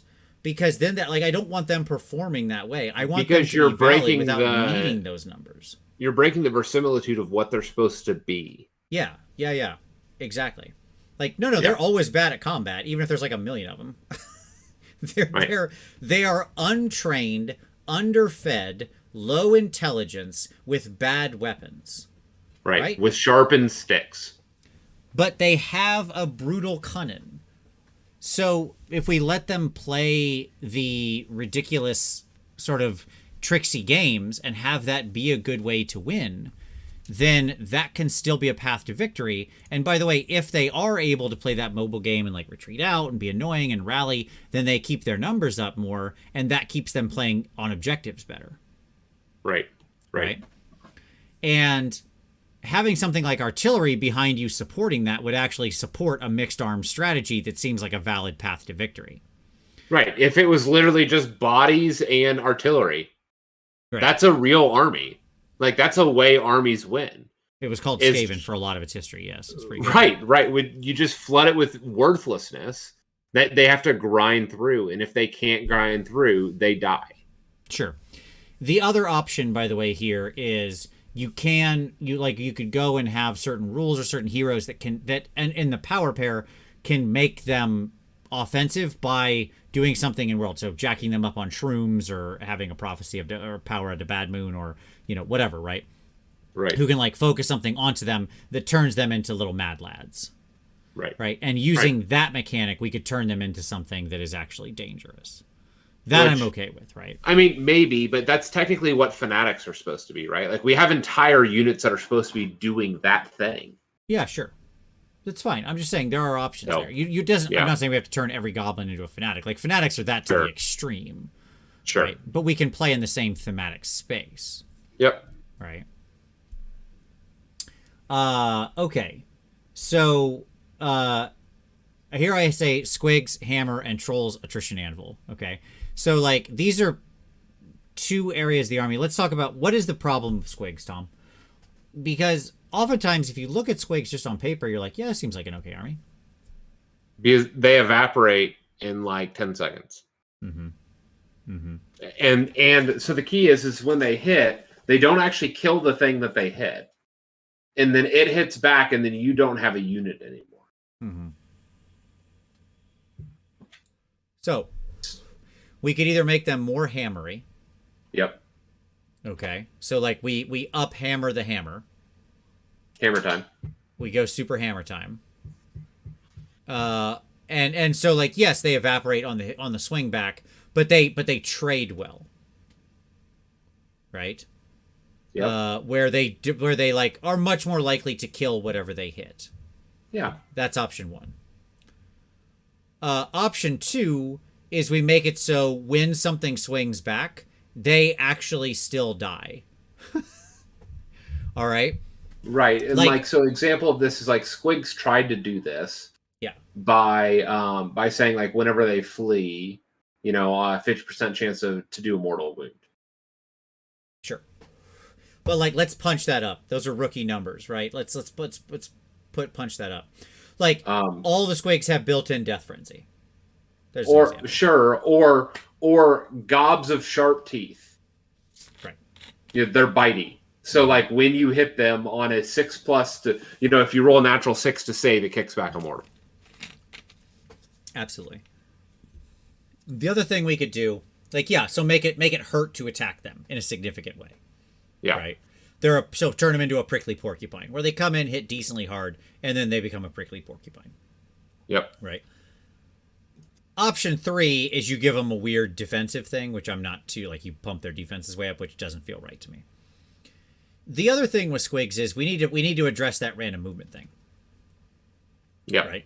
Which, like, I mean, I think it seems very obvious to me how you do that. Okay. Hit me. You give them a fixed minimum, and then so instead of like 2d6, it's 6 plus a d6. Sure. Or 6 plus 2d6 should probably be the place where it really is, honestly. Sure. For those guys, because that would make them an average move of 12, which feels like a good 12. Cav unit. Yeah. And that's fair. And then like 8 seems like a low mobility cav unit. Sure. Right. Yeah. Exactly. It like if you made them 6 plus 2d6, it would actually put them in the range of most cav in the game, 8 to 16 inches. 8 to 18 inches. So they'd be like on the top end, they'd be a little bit faster when the best thing happens. Sure. Which is fine. Okay. And by the way, you could do combinations of these things. Yeah. Right. Like there are multiple squig units, so you could do a bunch of different. So like your squig herd could be a 2 bitey or whatever, and have the kickback of mortals, and you could do like just a super porcupine. Yeah, a super porcupine. So it doesn't hit as hard, but when you punch back, it's problematic against them. Versus the others that are doing mortals in different ways or whatever. Yep. And so, like those kinds of things, like let's turn them. They feel like they should be the hammer unit, right? Yes. Squigs feel like they should be the hammer unit, whether we're talking squigs or boingrots or whatever. And it's what everybody wants to paint anyways. It's fun. They're fun. They're cool. Yeah. Who doesn't want beach balls with mouths? Right? Okay. So, trolls. Trolls feel like the attrition anvil of the army, right? Which sure. I think they already are to some degree. Yep. Regeneration, slow damage incoming. You just need to up their save a little bit by like 1 step, so 4s. And they should their regeneration should be better. That's like so. I think there's 2 problems. They should have like nurgling regeneration. So any wounds that stay on a model get just filled up. Completely just auto heal. Yeah. Yep. Completely. To turn regeneration I Trolls' would make other big problem is objective holding right now. Sure. Like I would make I would change, like if I were to like tune up the fell water trolls. Right now they're like -1 to be hit in melee.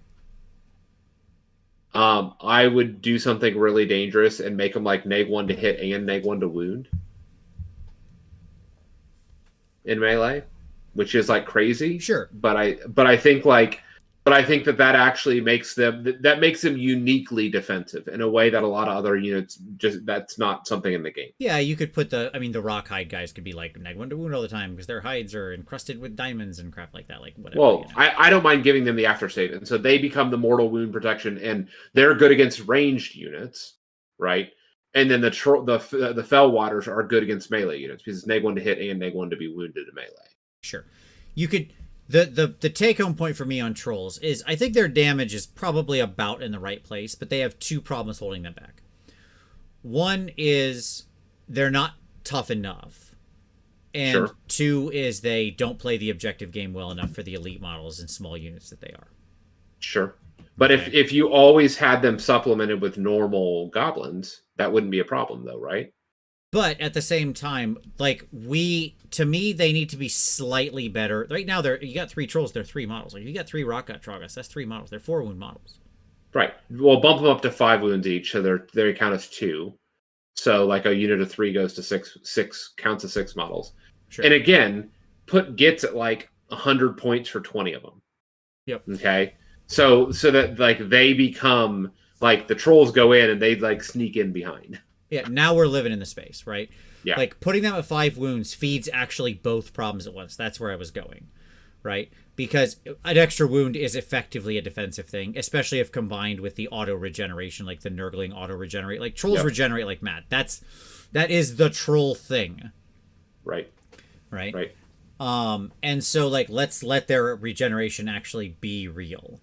And if they're then at 5 wounds, then not only does that help and the regeneration pile onto that, but then they also count as 2 each for capture. And the difference for a unit of 3 counting as 6 versus a unit of 3 counting as 3 is actually night and day in this game.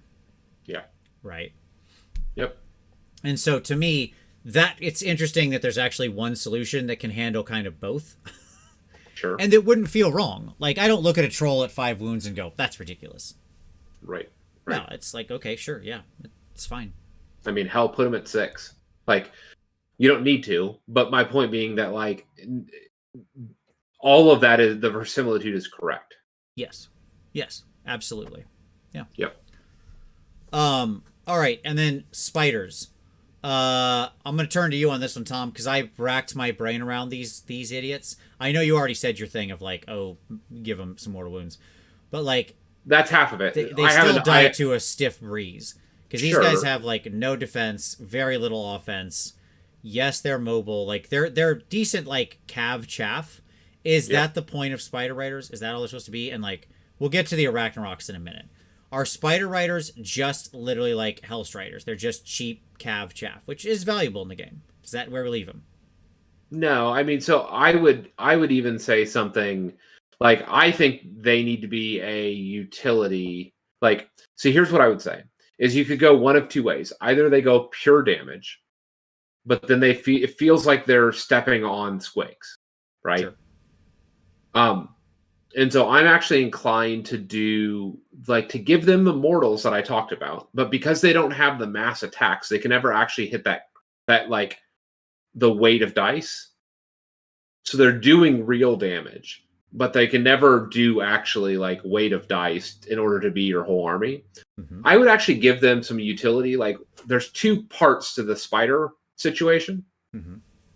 One is like, conceptually, when you think of spiders, what do you think of? Webs, poison, and done. You got it. No. Okay. The 2 things are webs and poison. I was gonna say, and crawling all over things. Sure, webs and poison, and crawling all over things. Awesome. We have 3 abilities that you've just named. Crawling all over things, the fly, ignore... Yeah, they can ignore... Kind of... Yeah, okay, whatever. Done. Poison. It's easy. You move it from the fangs, all weapons, mortal on 6s to hit. Done. Okay, so they're bows, 10 attacks for coming out of a unit of 5.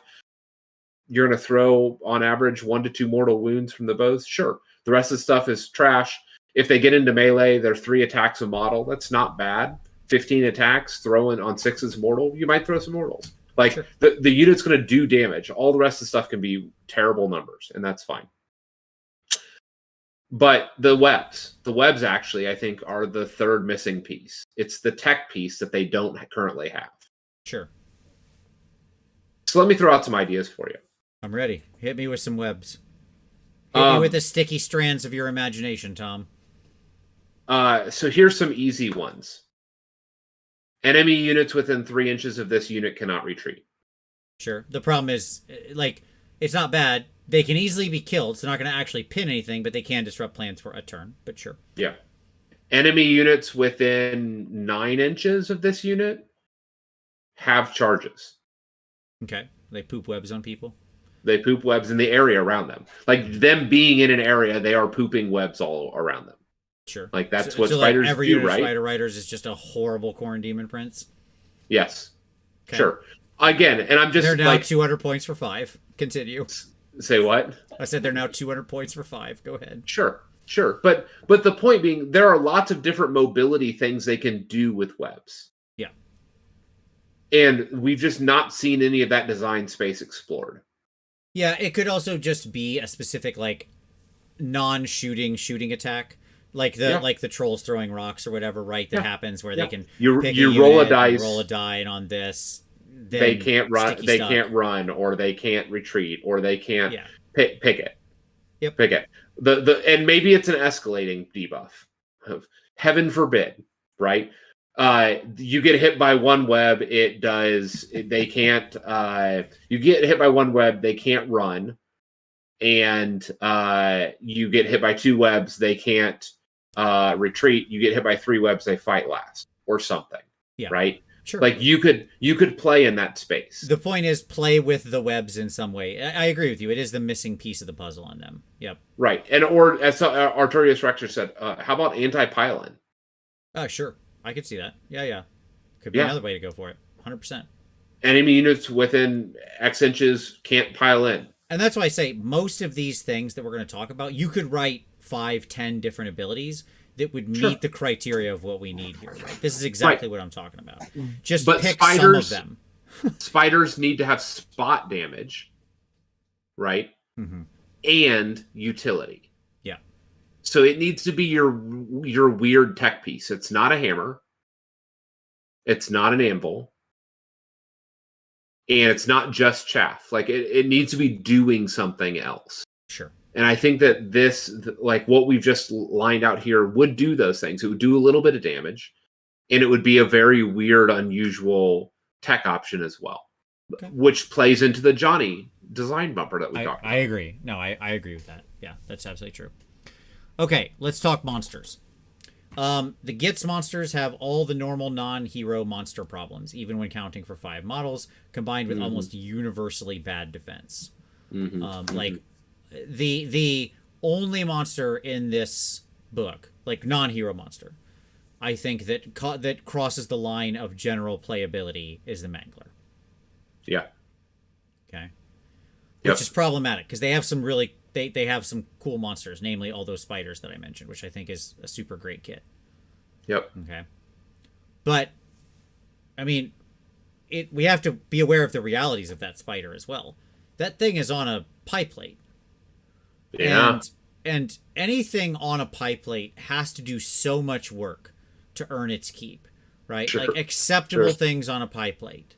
Archeon, Megaboss on Maw Crusher, right? Like army enders. Things that will go in and if not answered will just kill your entire force. Or dominate the game. 200-point units that don't do a lot. Not a great winner. Not a great winner to fill up entire lanes. Because that's what they're doing. They are filling up entire channels and blocking off movement. Yeah. We have the Soul Grinder problem here. Yeah. Right? So, okay. So let's talk the Giant first, which I saw some people saying get rid of the Giant altogether. I mean, he's classically a part of this army. I understand why they kept him. So it's fine. I don't mind him being over here. Can we please drop the fall over rule? It's stupid. It's so horrible, and it alone means this thing will never get played. Ever. No, you're saying when on charging, like the doubles? Yeah. Yeah. Yeah, on charging, if you roll doubles, you fall over and you fail your charge. Meaning you fail 16% of all charges rolled regardless of distance. Okay? Now, you would actually fail a lot more than that. Because, so for example, if you needed a 6-inch charge, right? Well, obviously a 2, 3, 4, 5 all fail, right? As normal. Right. But double 3s, double 4s, double 5s, double 6s all fail as well. Correct. Right? Yeah. And so, like, can we please just get rid of this stupid, awful mechanic that has no place in the game? And make this a cheap little distraction piece. I think that's what Giant should be. They're a damaging, angry giant that should run around and just be a little distraction monster. You know, give him some, like, he does decent enough damage, make his damage okay, maybe make him a little bit more damaging because he's crazy drunk.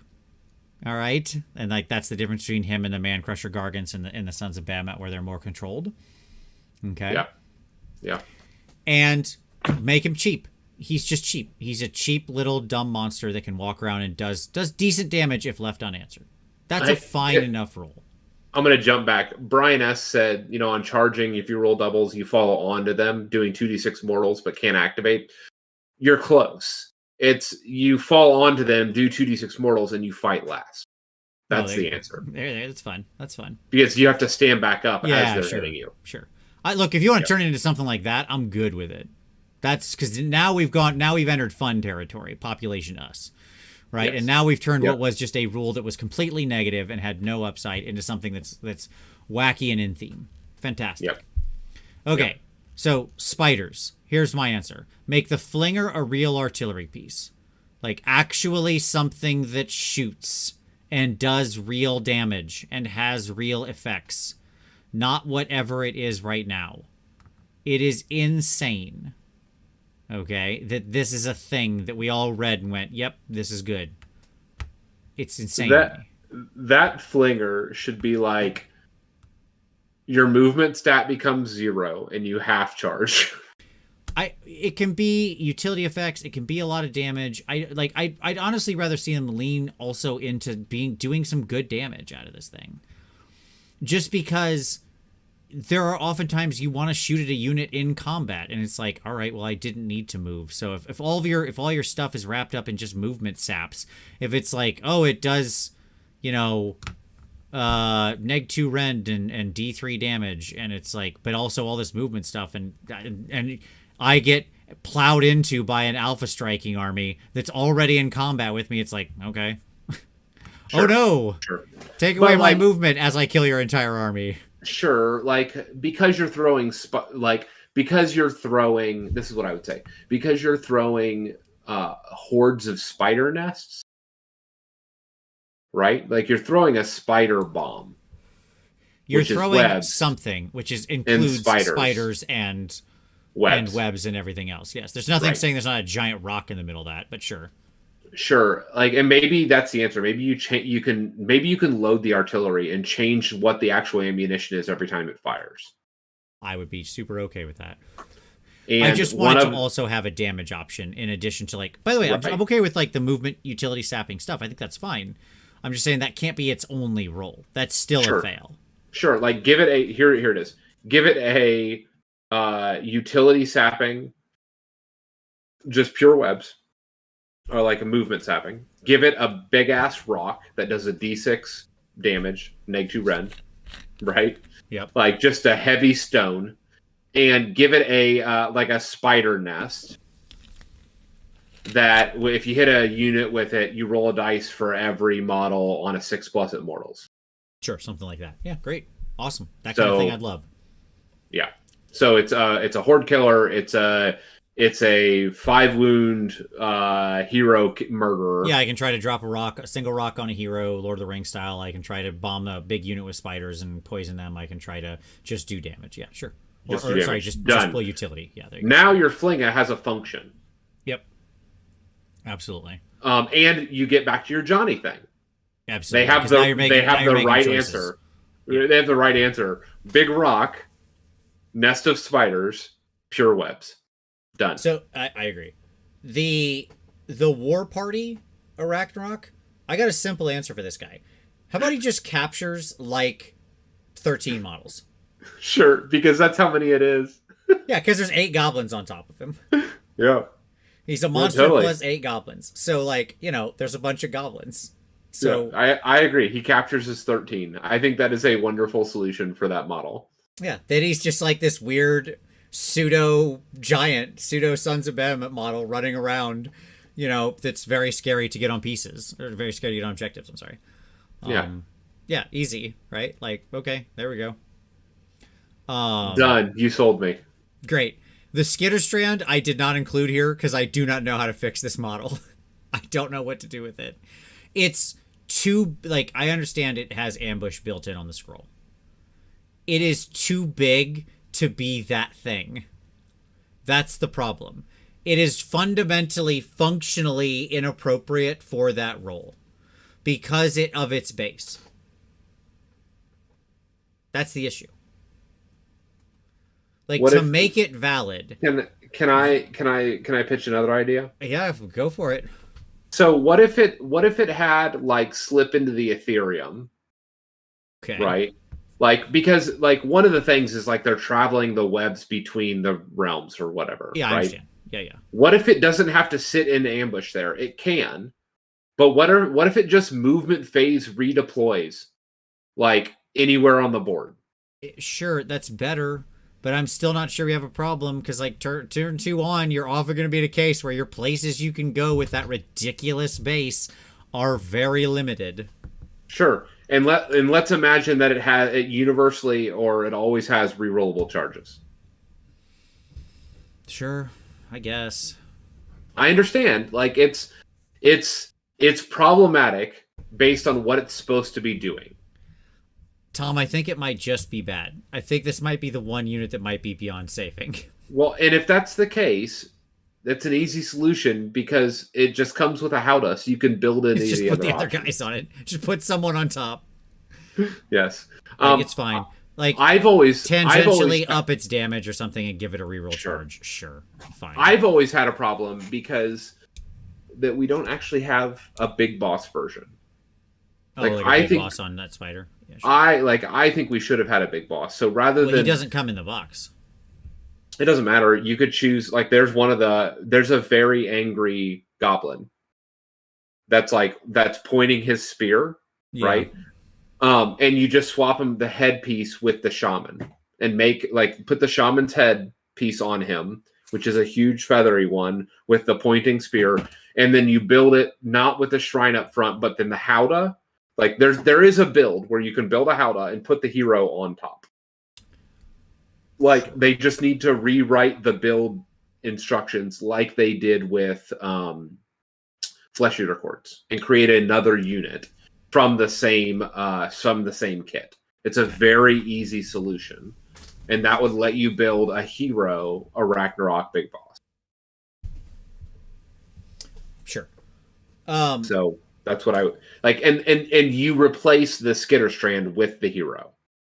Yeah, I got it. Or maybe the hero is the Skitter Strand. Oh, make it a sentient spider. Okay, now, whoop, hold on, we're back. I'm back on board. Okay, so we got a Shelob situation here. All right, now I'm back on board. Yes, okay.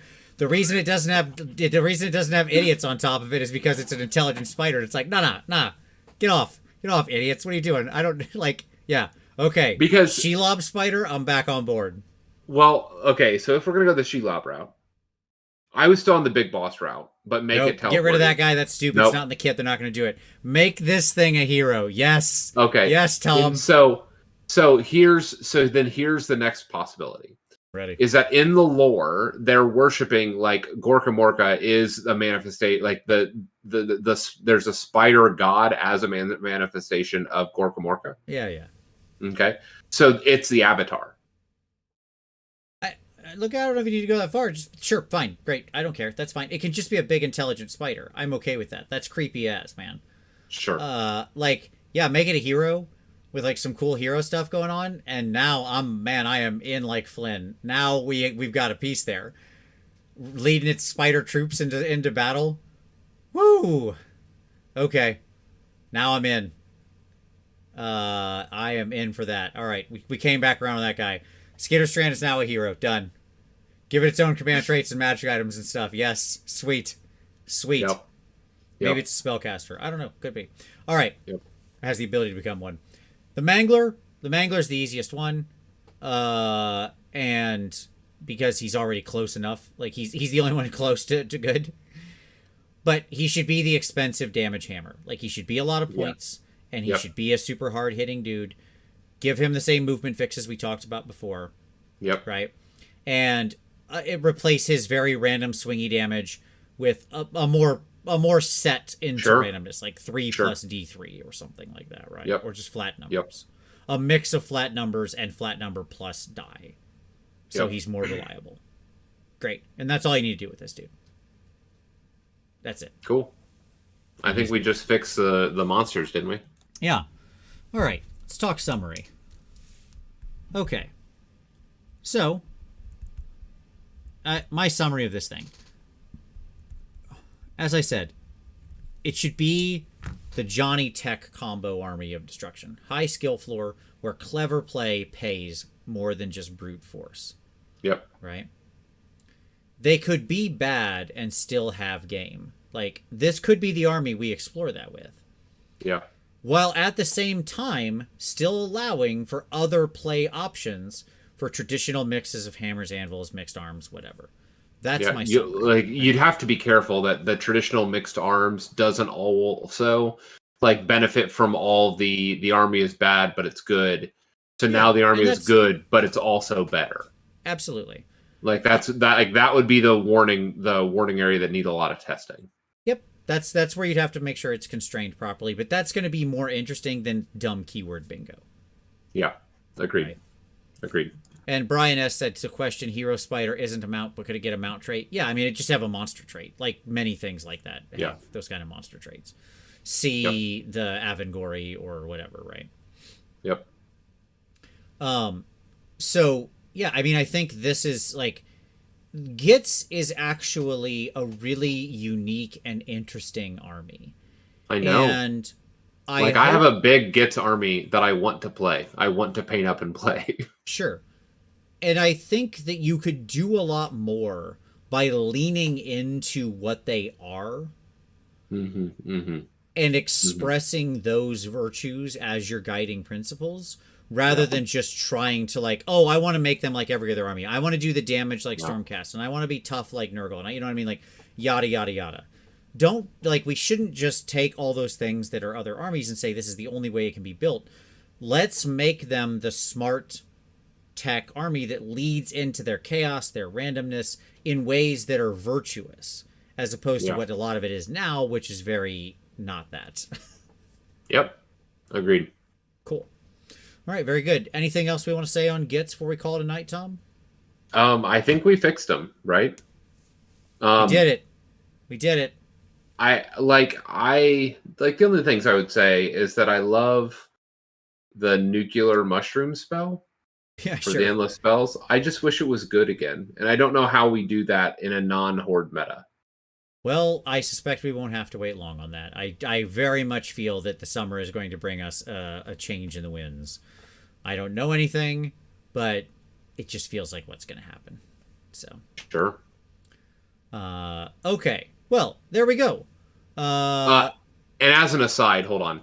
Yeah, go for it. I'm going to push a little bit farther and say, I think that based on the lore, I think that the spider wizards, like the spider, like the wizard lore web spinners, they should actually be priests. Because if you read the lore, they're priests to the spider gods. Sure. Ooh, that's a fun idea. Okay, I like that. So, make them set aside from the madcaps and stuff. Right. So what you do is that the madcaps are the wizards, right? The spider guys are the priests worshiping. The spider guys are the priests, and then that actually gives you a curse in the army, which is something you don't currently have. Sure. So it gives you some possible additional options. Wow, dropping in with a hot suggestion there at the end. I have no problem with that, and again, I think that's a cool lore idea that fits in well. That would make them feel different than just different wizards. And by the way, you could change, as part of that, you could change the spider. Most people would hate this idea, but I'm going to go with it anyways. The spider summon spider swarm, you could change that to an invocation rather than an endless spell. Because it's the priest bringing the spiders. Yeah. Yep. Which would change the mechanics. A lot of people don't understand the mechanics between the two, but there is some pretty significant differences between invocations and they've shown they don't mind mixing like endless spells and invocations in a single army because that's what Doc did. So you can have both. That's a great idea, Tom. I love that idea. Coming in with a strong finish there. All right. Well, very good. Well, thank you everybody for watching. Really appreciate it. As always, hit that like button if you liked the show. It helps other people find the show, and we really appreciate it. Subscribe if you haven't already. If you want to support the show, just tell your friends about it. There is a Patreon down below that is focused on hobby and getting feedback and stuff like that. So if you want to up your hobby game or just join an awesome Discord and community of people who are all focused on the hobby, you can find that information there. But as always, thank you so much for watching. We really appreciate it. And as always, we'll see you next Wednesday.